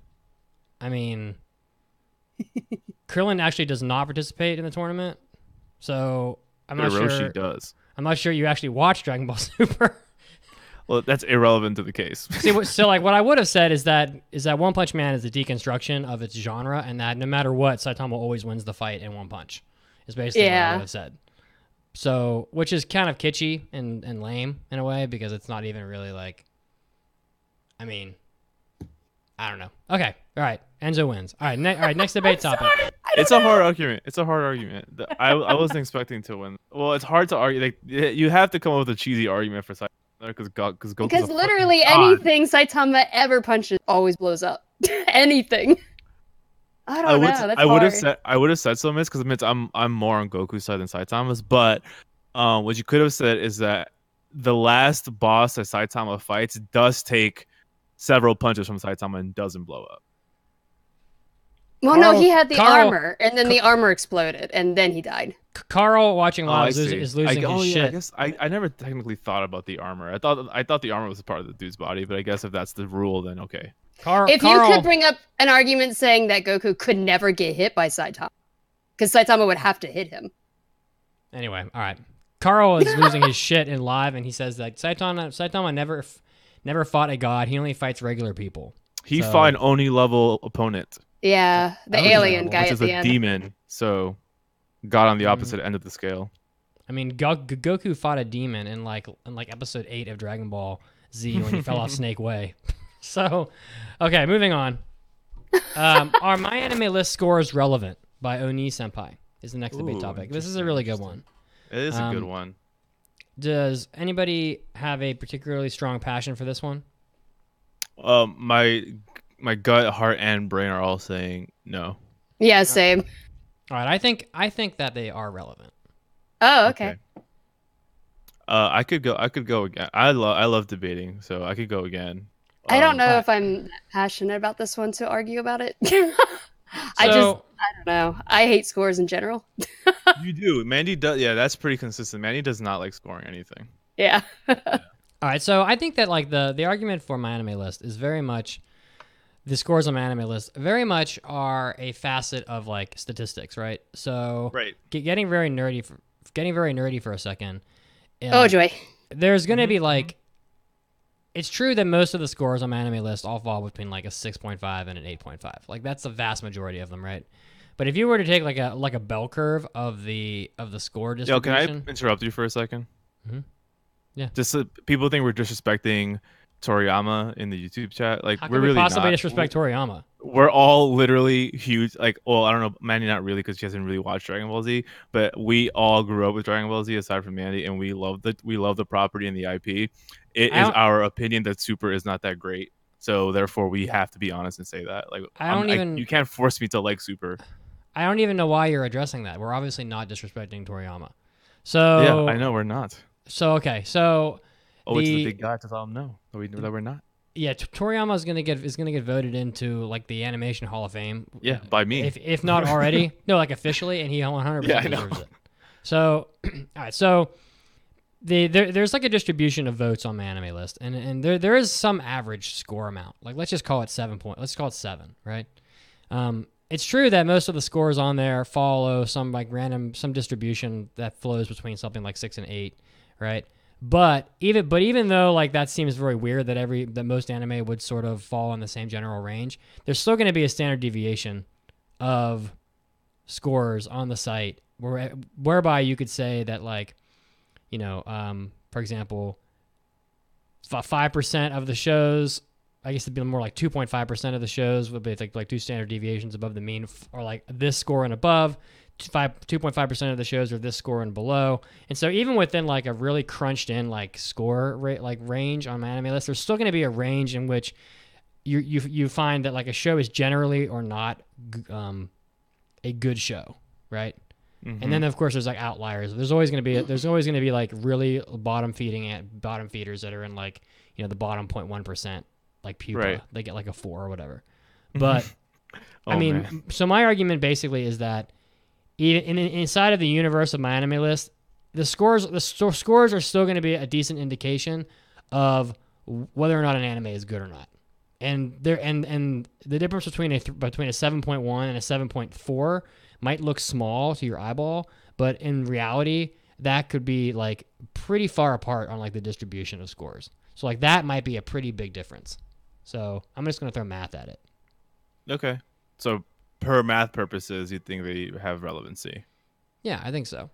Okay. And I think if you look at the top of the list, like the highest scored anime, a lot of times are going to be like your super elite shows. Like GTO is going to be like in the top 30, you know, for example. So, I rest my case. Okay. How do you respond? How do I respond? She's So Pansy? I think that my anime list scores I've always thought they weren't very relevant. And my case in point to my personal feeling of that is that I have them now, but I haven't updated it in like years because I made it to like make it when I was young and like younger, and I never even Younger? Yeah, when I was younger when I was younger. When I was young. When I was young, yeah, I'm 26, and I was like, when I was young. No, when I I was just younger, like that I edit, know. sorry. yeah, but I don't use my anime list for scoring purposes. I don't think they have relevancy in terms of the entire anime like the way I view anime or people like really view anime because they're like I'm gonna point to an example which is Gintama. We always talk about Gintama on the show, right? Gintama is like one of like the top rated anime Of all time. of all time by a lot on my anime list, right? When was the last time you went to an anime convention and Gintama was like the spicy hot topic of the con? When was the last time you saw Gintama, you know, on giant wallpapers in a convention, even in Japan, because even when I went to Akiba, I didn't see a lot of Gintama anywhere. When was the last time you went? Like the last time I went to an anime meetup, like Gintama wasn't even mentioned here in New York or whatever. Like that anime doesn't come up at all, and like but apparently like it's supposed to be the best one. And also when it comes to like what I want to watch or like what people will watch or what people like you know like really weigh how good an anime is, like it when you like something you won't care about what the score is. When you dislike something you again won't care what the score is. When the anime community likes something, it doesn't matter what the score on Mal is. It own like what matters is word of mouth and like what you have seen with your own eyes. What in those moments where you see a score and it reflects how you feel and you're like, okay, yeah, that score matters. But like that's the innate problem with Mal anyway. It is a super like open website with like people just like scoring shit with no real parameters. People's rubrics are all different. It's not a standard rating. Like they don't define what 1 means. They don't define what 10 means. They don't define what 6 means. 6 means X to me, Y to Mitz, and Z to Mandy. It's not a scale that is reliable to measure the worth of an anime or the social acceptance of an anime at all. Like it's just for personal tracking purposes. So I don't think that the defense is going to respond if the court permits. Okay. So yes, am I permitted to respond? Oh yeah, go for it. So I don't really, and I'm not going to take much time here. I don't think that like my anime list is necessarily like the scores on there they're not there for people to say, oh well, like, oh, I watched this anime and I liked it, and then people go, oh, I wonder what it got online. Oh, it got a 6. Well, that must mean my opinion's wrong or it sucks. Like that's not really the point, right? I think the point is more of a general, like a database. It's probably more useful for people to look at it, and when they're looking for a show to watch, they want to have a general sense of what the community says how good a show is by consensus of a very large number. Which, by the way, the law of large numbers and statistics would tell you that the larger the number of reviews, you eventually reach like a perfect score, more or less. So basically, like, it's not really about justifying a person's opinion. Like, if you like something, you like it. It's more about saying, oh, I heard that this anime is good. I should look it up online. And when they look up the synopsis online, they go to my anime list and they say, oh, it got an 8.2. That must mean it really is good. And then they go watch it. So I think there is value to this system, just as it's valuable on IMDb or any other website.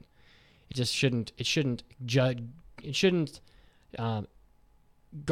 be the only defining factor into whether or not someone likes something is correct in liking it. So yeah, could I my final response as well? Sure, go for it. Yeah, so I agree that like after a certain amount of threshold for sample size, like you do get a perfect distribution, but that is if like there's not too many variables here, and literally in this case, like per every viewer, there is a different set of standard per number, and that is not a reliable like sample size or piece of data to base a scale on. Like a scale of 1 to 10 with each number meaning something different to every single person out there is not a reliable scale to measure like a score. So like that's why like I don't think the scores are relevant. They can be somewhat helpful, but they're not relevant, because if someone likes something or wants to watch something, they're gonna watch it anyway, like regardless of what the score is, because it like that it's just like if you're gonna go per statistics, and that per statistics like this scale is not reliable, so it's not like you can't base it on math that it's a reliable scale for relevancy. Mandy, how do you find That's it? This might blow everyone's mind. She doesn't know. I am in favor of Mitsuki in this one, just based on his argument. Nice. See, I want to clarify when I said earlier that I hate scores. I see the value in it, like Mitsuki said, in general, if you're trying to find out like a very quick, this is what the community thinks of this, and should I watch it, maybe check it out. If it has a 5 or a 4, probably not. I mean, it doesn't mean that you won't like it, but there's a very good chance that you probably won't. But when I said that I hate scores, I hate doing scores and reviews because I feel like often people really skip over everything that you said and just focus on a number. And it's really hard for me to pinpoint what number to give to things. And I'm like, this number doesn't really reflect all of my feelings. So I think as a reviewer, I hate giving out scores. I'd rather you just listen to what I have to say. But that's what I meant about that. Sorry. All right, let's move on to the next topic, which is... I want to do this one. I want to fight in favor of hentai. We probably only have time for one more here. So, should ecchi or hentai be discounted as being something less than anime? Oh, what does less than anime mean? I went 3 in a row, so I'm going to sit this one out. Basically, they mean is hentai, should it be considered like not as good, or is it... Not as good. Is it it's basically saying lower like, class? Should porn be considered actual like filmography? It's like saying like should a porn be held as the same thing as a movie in a theater? So all ecchi and hentai are not animes. Right, exactly. So it's like saying ecchi and hentai is not anime. Like, do you they're not saying is it an anime or not? They're saying is it generally of a lower caliber class? Okay. Yes, lower class. Yes, lower class. Okay.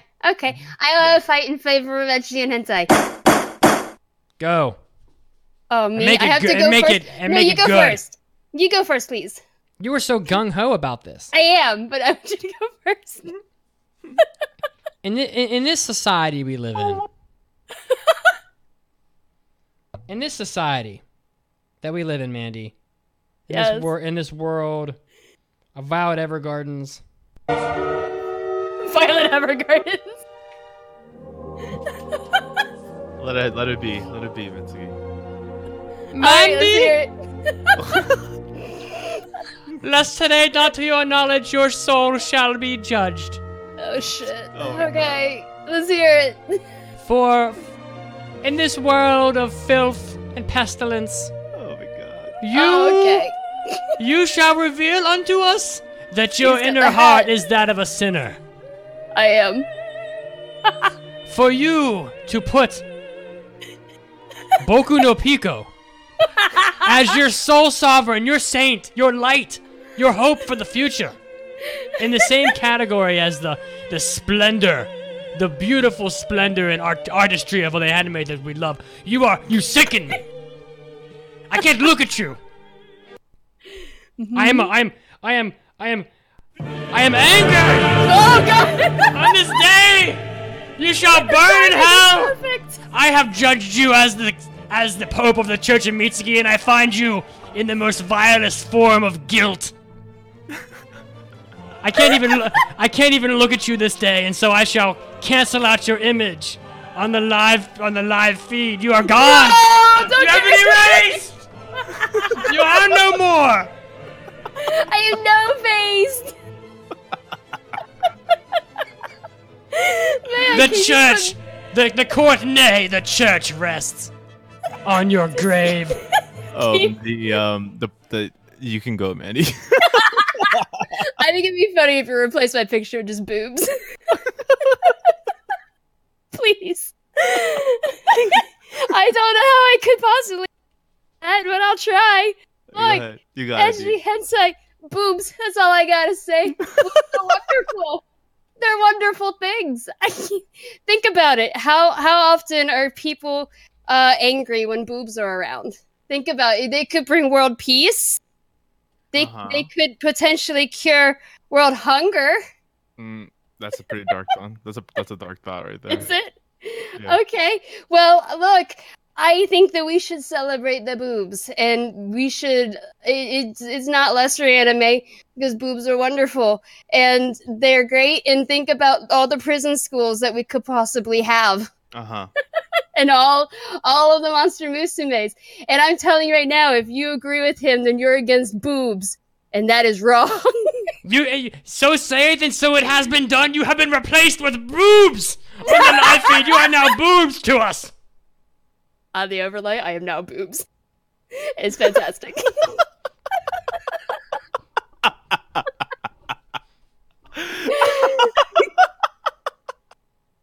I got massively upgraded.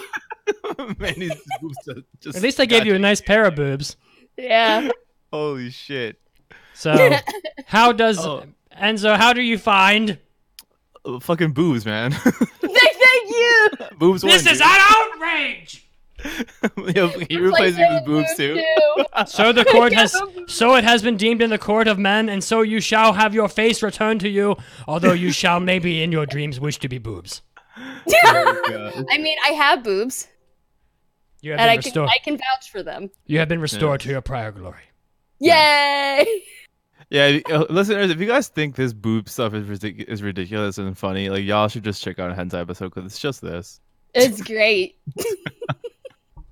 Chat says they can't breathe, and let this be an advertisement for hentai episodes. Yes. I cannot live without boobs in hentai. So look. Oh my god. All right, my so- face hurts, dude. All right.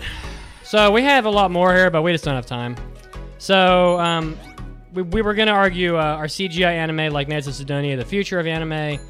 And the other one was Netflix or Crunchyroll, which is better for the future of the anime industry. But we don't have time to do that right now. So, but thank you to everybody who submitted your topics. It basically made this possible.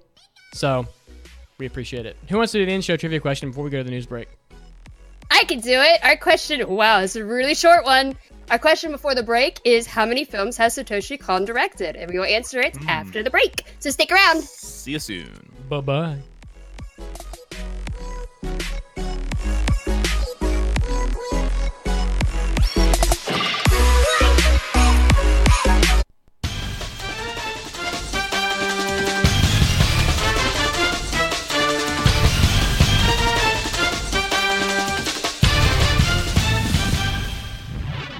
Hey everybody, Mitsuki's back, and it's time for that second round of anime news. Well, we had some news in a prior weeks that was discussing how horrible the flu season has been in Japan this year, as tons of different voice actors and actresses have been coming down with the flu and have been missing appearances and recording sessions. Japan's Ministry of Health, Labor, and Welfare is doing what they did in a prior season when the flu was so bad. They are enlisting the Survey Corps of Attack on Titan to help combat flu and influenza outbreaks throughout the country. And in doing so, they're putting out posters and promotional materials with the characters of Attack on Titan on it that are showing people how to use proper etiquette when doing things that could potentially prevent airborne illnesses such as the flu. These are things like how to properly cough, using tissues, masks, or sneezing into your elbow, things like that would help to prevent the spread of diseases. And also, Yuki Kaji also shared on his Twitter account with a statement that people should, quote, observe cough etiquette and we should destroy infectious diseases. So that, of course, being the voice actor of Eren, Yuki Kaji. A very cute little poster that can be seen online. You can see it on Anime News Network and probably other places as well. If you want to check it out, it's also all over Twitter as well. And, of course, next up, we have some more news here. There has been a call for papers on Miyazaki and Ghibli for a May symposium. Looks like there has been a call for papers that are about the films of Hayao Miyazaki and Studio Ghibli in general. There's going to be an event on May 8th in the Luz Depot Cinema, which is going to be presented by the cinema and the University of Sussex. So there has been a call for papers. The proposal deadline is March 31st. It looks like they are seeking 20-minute papers by organizer Luke Robinson, who's a doctor of the university. The paper should include a title, 250-word abstract, and a brief author autobiography. So if you are planning on doing some research on Studio Ghibli, or maybe you are yourself an expert on Studio Ghibli, you can send an email with some information that might be used in this symposium to Dr. Luke Robinson. Of course, Anime News Network also has the information for this, so Google it if you plan on submitting something yourself. Pretty interesting little piece of news. Next up, it looks like more has happened with the Vic Mignogna story. Vic Mignogna has put out a statement on February 13th, which of course is amidst just tons of allegations of all kinds of misconduct from both con-goers and fellow members of the voice acting community. And he put out a pretty lengthy statement that said that he is, mostly apologetic about what he did and has done, and that he is seeking help in the form of counseling and trying to take time to recommit to God, etc. So there's a statement online from Vic Mañana if you want to read that. I'm not going to really extrapolate much more, but there is definitely a lot more to be read in that area. And lastly, it looks like Attack on Titan Season 3 Part 2 is getting its anime premiere on April 28th. Pony Canyon began streaming a trailer recently for the second part of the Attack on Titan season, and it was pretty much officially announced that the NHK General Channel is going to be having the new season on April 28th. It's going to be airing pretty late at night, at just after midnight. So just to give you an idea, and of course, Funimation is also streaming this as well. So that was it. This is the news, and it's time to get back to the podcast right now.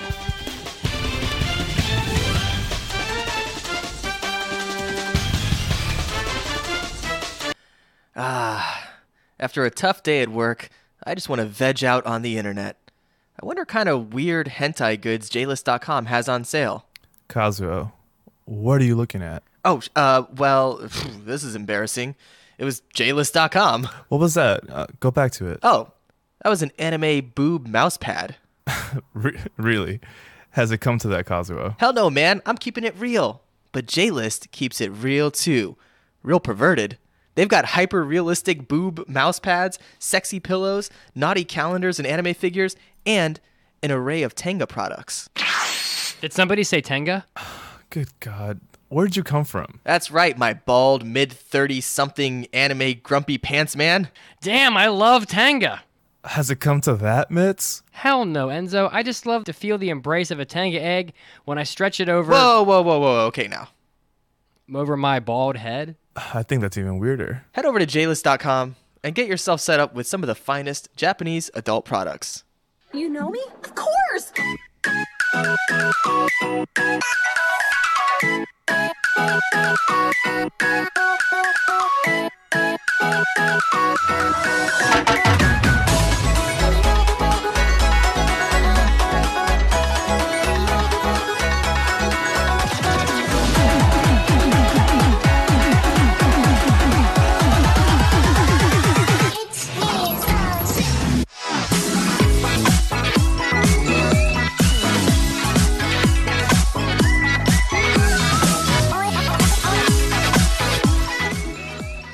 Welcome back to episode 460 of the Anime Addicts Anonymous podcast.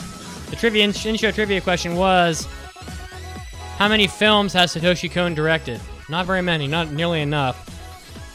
The answer is 4. Perfect Blue, Millennium Actress, Paprika, and Tokyo Godfathers. 4 movies. All great. They're all great, all of them. Mm-hmm. Yeah. So the chat has come up with me and Enzo are both the boobs. Enzo's the OP and I'm the pie. I'm the OP. Yeah, so then when we fuse together, we're OPIs. Nice. Oh my. OP. OP. And what Great. am I? The boob hater. You're that part of the chest that's in between the two boobs. Oh. I'm the cleavage? You're the cleavage. You're the cleavage. Hmm. You're the cleavage to my OP. And my pie. Mm-hmm. Whoa. This is getting Yeah. weird. All right, so we also have Let's move on. Before we cast judgment upon some of these anime that we are doing, let's have someone cast a judgment upon us.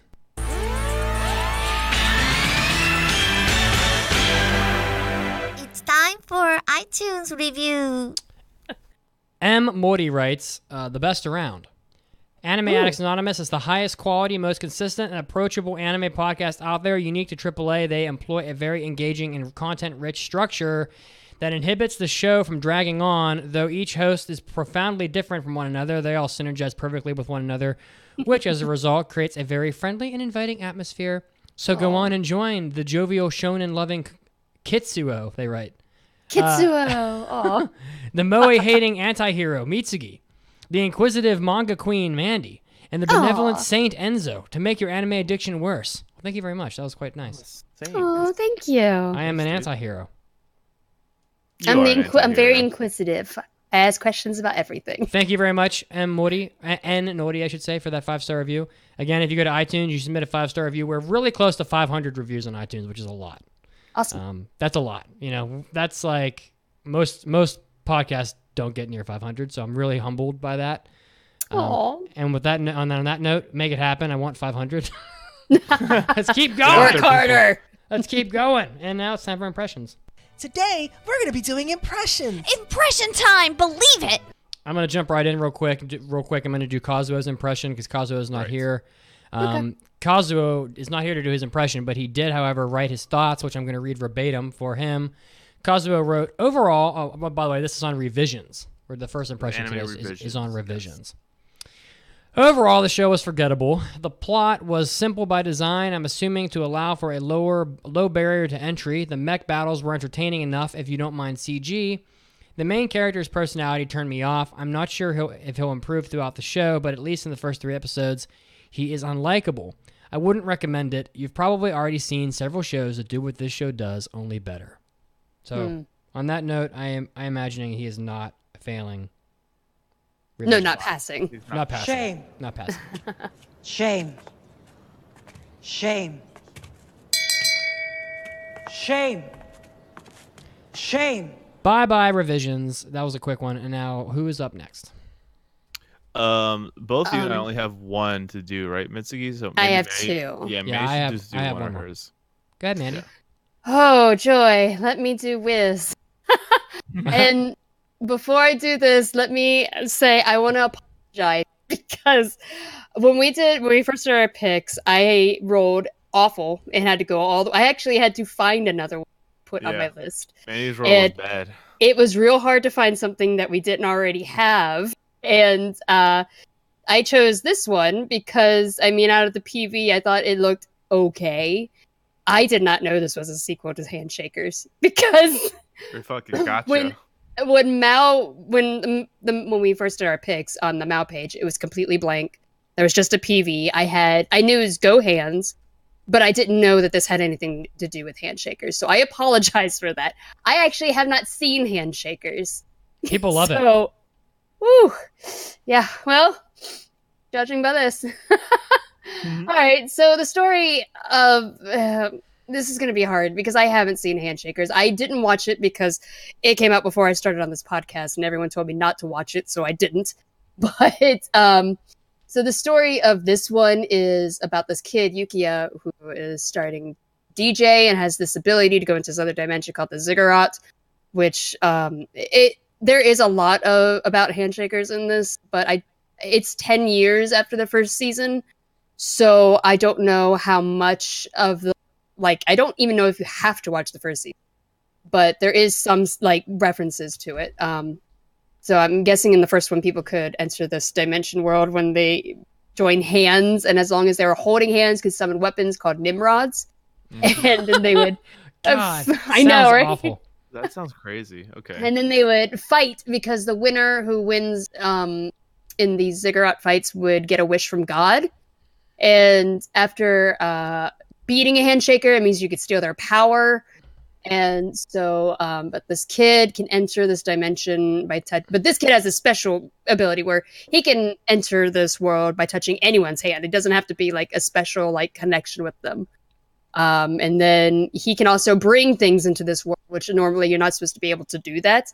So this is so silly. He wants to be this big DJ, but his videos are not doing well on whatever this world's equivalent. Yeah. On this world's equivalent of YouTube.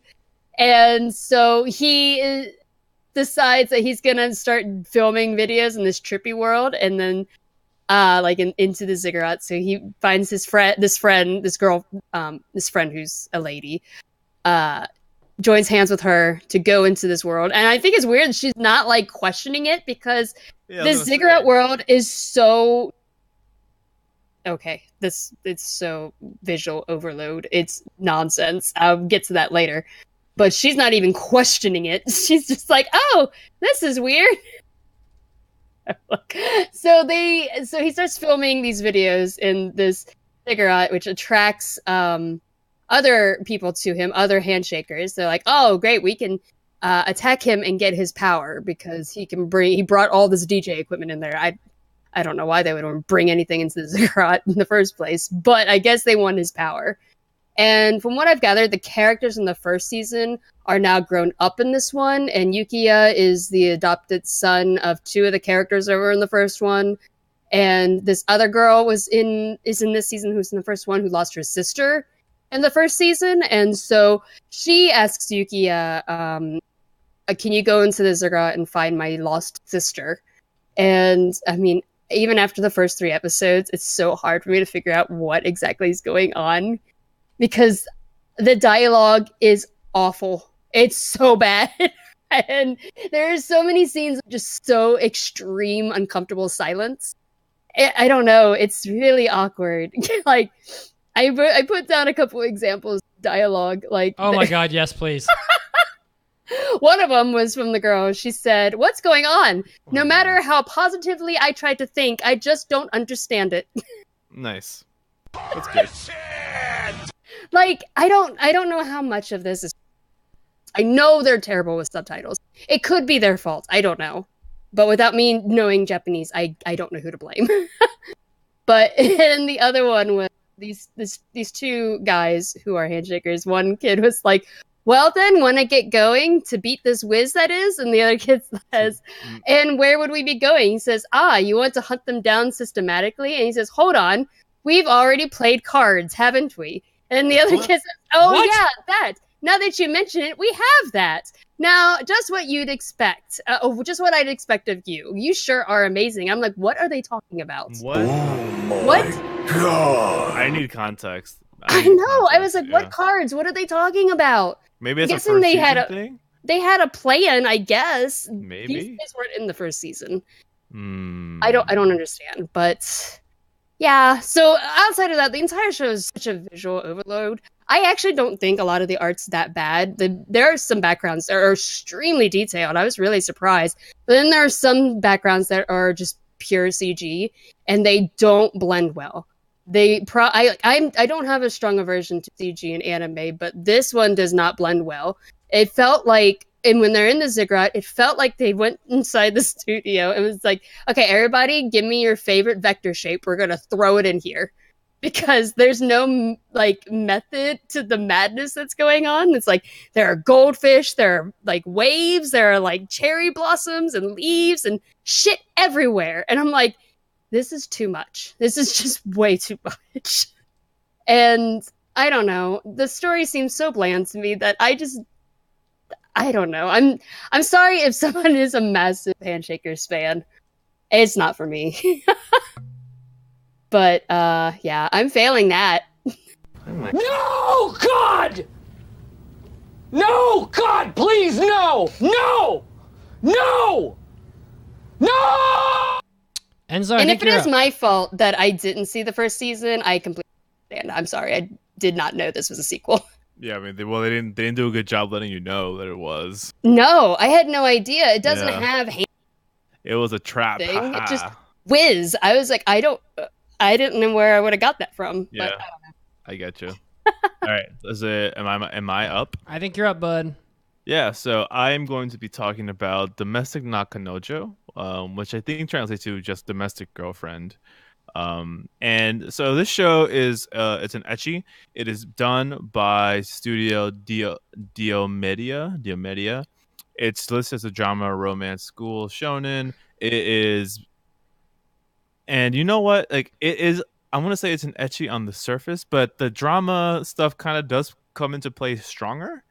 It's actually not as pervy as you would think it sounds, considering it's called Domestic Girlfriend, and the cover, is a guy surrounded by 2 women, and the synopsis definitely reads ecchi as well. But in my own words, the synopsis basically is, we follow the main character named Natsuo Fuji. He has a crush on his school teacher, and he's bummed about that because obviously, like, he can't get with his school teacher. It's just it's unrequited feelings, whatever. I feel like we all had a teacher like that, I think. Yeah, I had small crushes on some teachers sometimes. Yeah, but but it's not anime, so I was never even a factor in my life. Right, Like, it didn't exactly. affect me at all. But yeah, so Natsuo is kind of like, he's whatever. He's bummed about it. His friends ask him to go out, and he does. He goes out. They go to a mixer. They meet. It's 3 of them. They meet 3 girls at a karaoke place, or 4 of them. I don't know. 3 of them, an even number of him and his friends meet up with these girls and they go karaoke. It's very clearly like a mixer type thing where they're getting to know each other. And one of the girls that is in on the yeah, one of the girls is this girl named Rui, and Rui is quiet. She doesn't seem to be into the whole karaoke thing, and he kind of takes note of that. So he steps out to go get a drink or something. He sees her there, and they just start talking or whatever. And all of a sudden, she's like, "Hey, like, do you want to get out? Do you want to sneak out of here? Because it's not my thing." And he also is like, "Yeah, whatever. I guess I'll go. It's not my thing." So they go, and she leads him all the way back to her place, where all of a sudden she's like, "Hey, listen, man. This is gonna sound crazy, but I just always wanted to get this out of the way and try it. Like, do you want to have sex with me?" That took me back, right? That took me back because in anime, things are never. Hey, girl. You're so fine. Things are never that forward, Yes. right? Things are never that forward. So and I Says wanna, rarely ever happen. yes, like sex rarely ever happened, and I'm gonna say that in the first episode, they have sex, like they really have sex, and it happens, and you see the aftermath of it. And I don't know. everything. Do we get to see it? We don't get to see full out sex, but he flashes back to the sex. Like I'm just kidding. I was like, I don't know. I have to see it to believe it. But I want to stress that like it doesn't happen in like a funny way. Like it's actually played out in a very like earnest. Like she's like seriously like, hey, like listen, like I just wanted this for myself. Like I want to try it out. You seem like a fucking normal ass dude, and because of that, like I figured why not? Like you're cute enough, let's do it.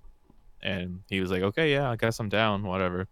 And then he gets home from that like the next day or whatever, and his dad's like, hey, by the way, son, like I don't know if I told you, but like this girl I was seeing, like things are getting pretty serious, and they're gonna come over.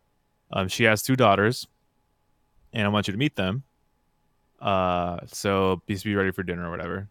And I'm paraphrasing here, but this is basically dad's like, I have this girl I'm seeing, I kind of want to marry her.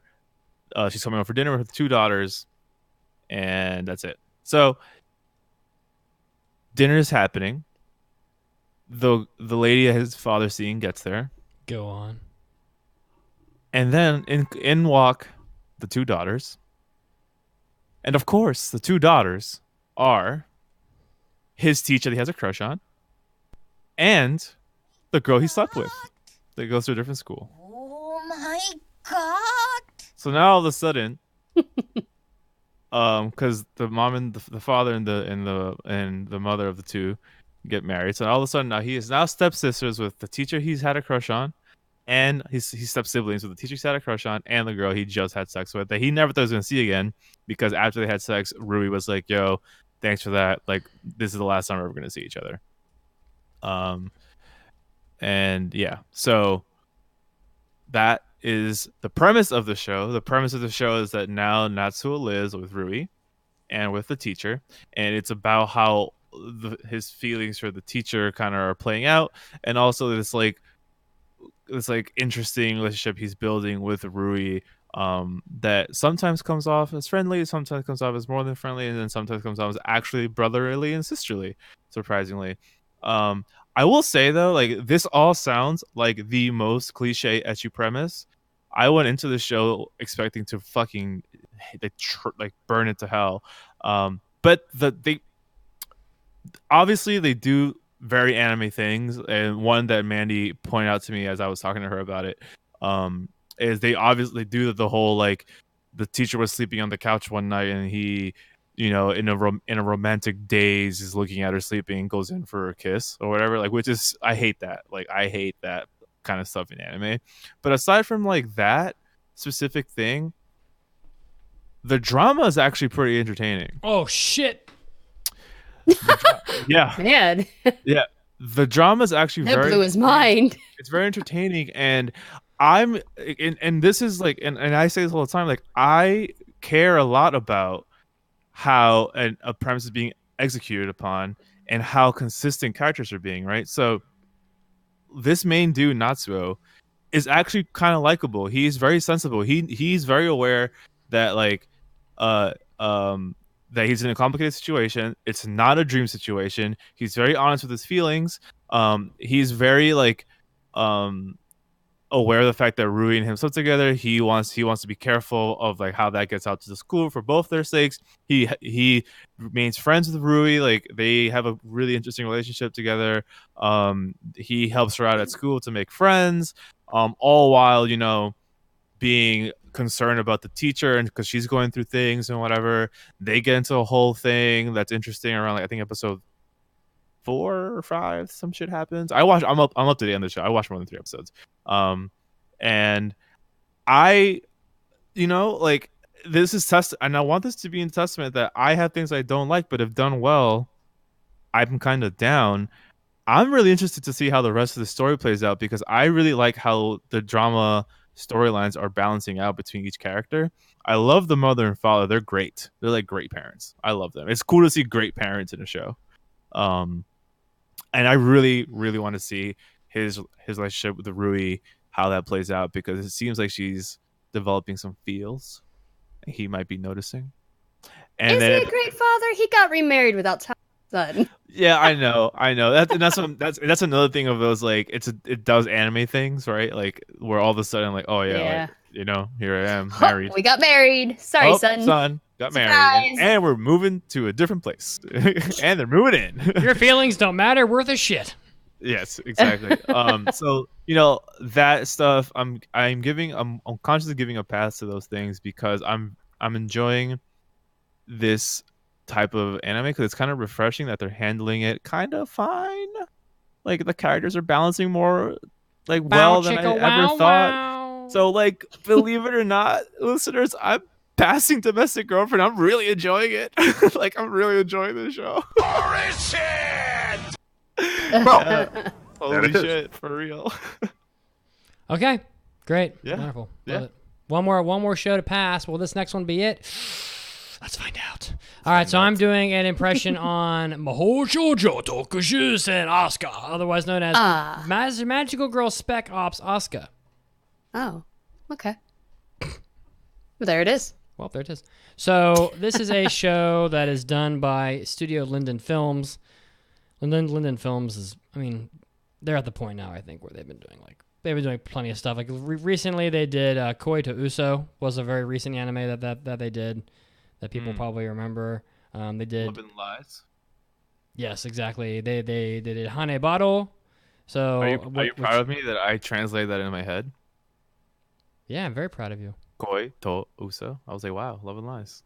They did Killing Bites. So some stuff recently that people probably know that we've covered on this podcast. Magical Spec Ops Asuka is a show about a war that happens, and in this war, they are able to defeat these creatures called Disas, D-I-S-A-S. Dices. With the help of like magical girls. Basically, magical girls fight the war for humanity and are ultimately the ones that, you know, save the day, basically. And it's a really violent war. It's not just like this magical girls. You know, we're in this trend now recently of like magical girl shows have to be dark and violent and brooding, and you know, it's kind of following the trend that you know was sort of set up by Madoka Magica and you know in all of its popularity. And so we've had some other dark magical girl shows since then, but this is another one of those. So it's not a pleasant war, you know. It's violent, and this show itself is very violent. Basically, the show starts 3 years after that war happens, so they give it to you like in you know they tell you the history or whatever. But 3 years later, the members of like a squad of magical girls called the Magical Five, who are particularly like powerful, I guess, have all kind of gone on and they're living their lives, including a girl named Asuka, she's you know one of the best fighters of that team, and she's you know has been enlisted in high school, and she's trying to live her life because you know she's no longer is required to fight these like hideous wars or whatever. And so she is, but of course, as you can probably expect, it's not going to make a great story. So there is upheaval that is causing her and the other 4 girls who are like they're not all in the same place, although you do see a couple of them. Their like pleasant little lives get like disrupted because there are organizations that don't really get covered to a great extent in the first 3 episodes, but they are a greater threat than even the Dices were, and they're even like utilizing the Dices, like remnants of the Dices, to commit crimes, cause havoc, things like that. My assumption is that they're sort of maybe genetically creating them, or they're enlisting their evil powers to commit their own evils. And the problem with the Dices in the show is that they're really dumb. So it kind of reminds me of Symphogear a little bit, even though it's dumber.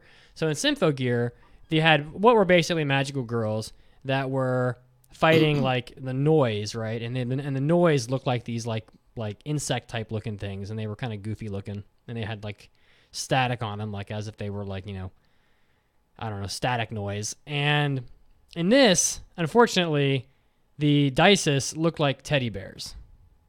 Yes. What? Yeah, like giant teddy bears. I'm gonna look this up. think the teddy bear from Akira that attacks Tetsuo in the Psycho Ward. Okay. Teddy bear, and it is what it is. They're huge, and by huge I mean they're like, I don't know, 15 feet tall, probably giant. And you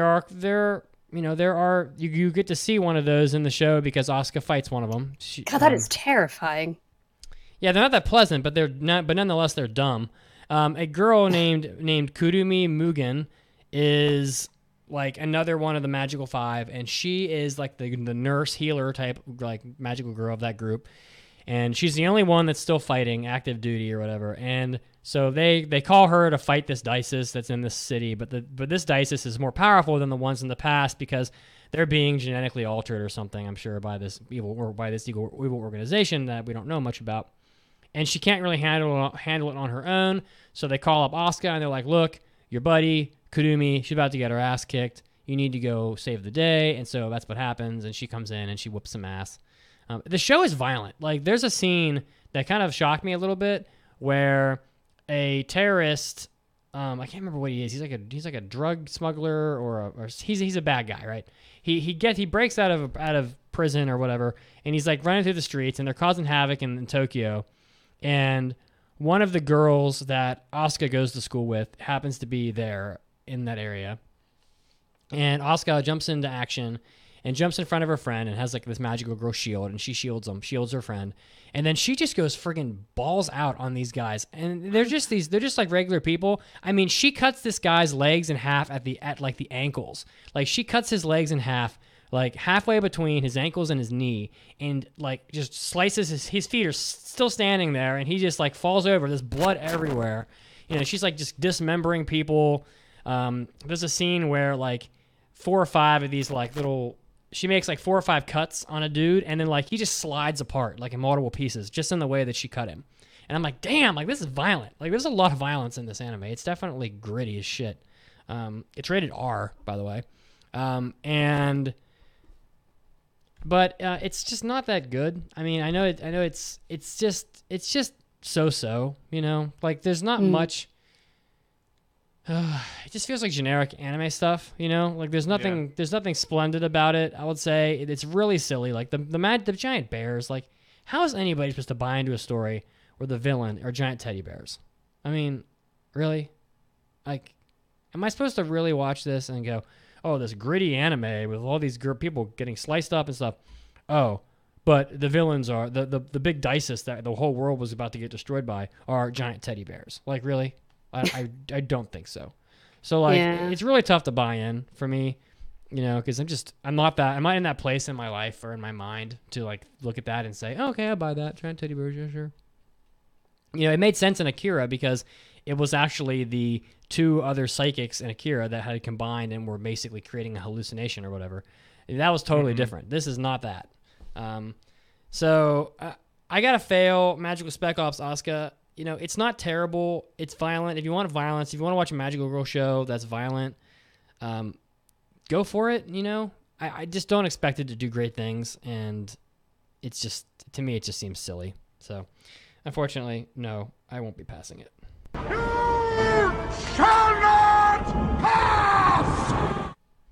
That's my favorite fail drop. I It's know. the best one. I love it. Alrighty. Well, the last one that I'm doing is My Roommate is a Cat, and it's so sweet. So this is a web manga adaptation from Zero G, who doesn't have a great history. They did Grand Blue, but they also did Dorieku, or Dori... How do you say it? Doriku? Doreiku. Yes, that one. They did Dive. Not a whole lot of stuff. But so yeah, My Roommate is a Cat is about this novelist guy named Subaru. And he, at the very beginning of the show, I'm like, he's kind of a very typical protagonist for anime nowadays, where he's very shy. He has social anxiety, where he just, I don't want to say he's a complete Hikikomori. shit. Thank you. Hikikomori. Hikikomori. My brain died for a second. Hikikomori. He's not, I don't want to say he's full-blown that, but he is very close. He just wants to stay home and write his book. Right, exactly. He's a novelist, so he just wants to like work and be in his house. Right. He just wants to stay home and work on his book.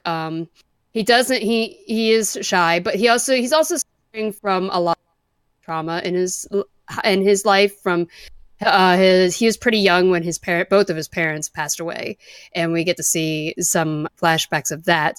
And so one day when he goes to his parents' grave, he's going to give them some offerings. He kneels down, and also at this time he's trying to find something to write a new book. He's kind of at a loss. He's like, I don't know what to write. And while he's at his parents' grave, he puts out some really nice sushi as like an offering, and he turns his back, and all of a sudden this cat jumps out and steals his food. And he's like, and there's this moment where he's like, did the cat just jump out of the grave? Which it didn't, but you were kind of we're supposed to be led to believe that this is like a fateful encounter.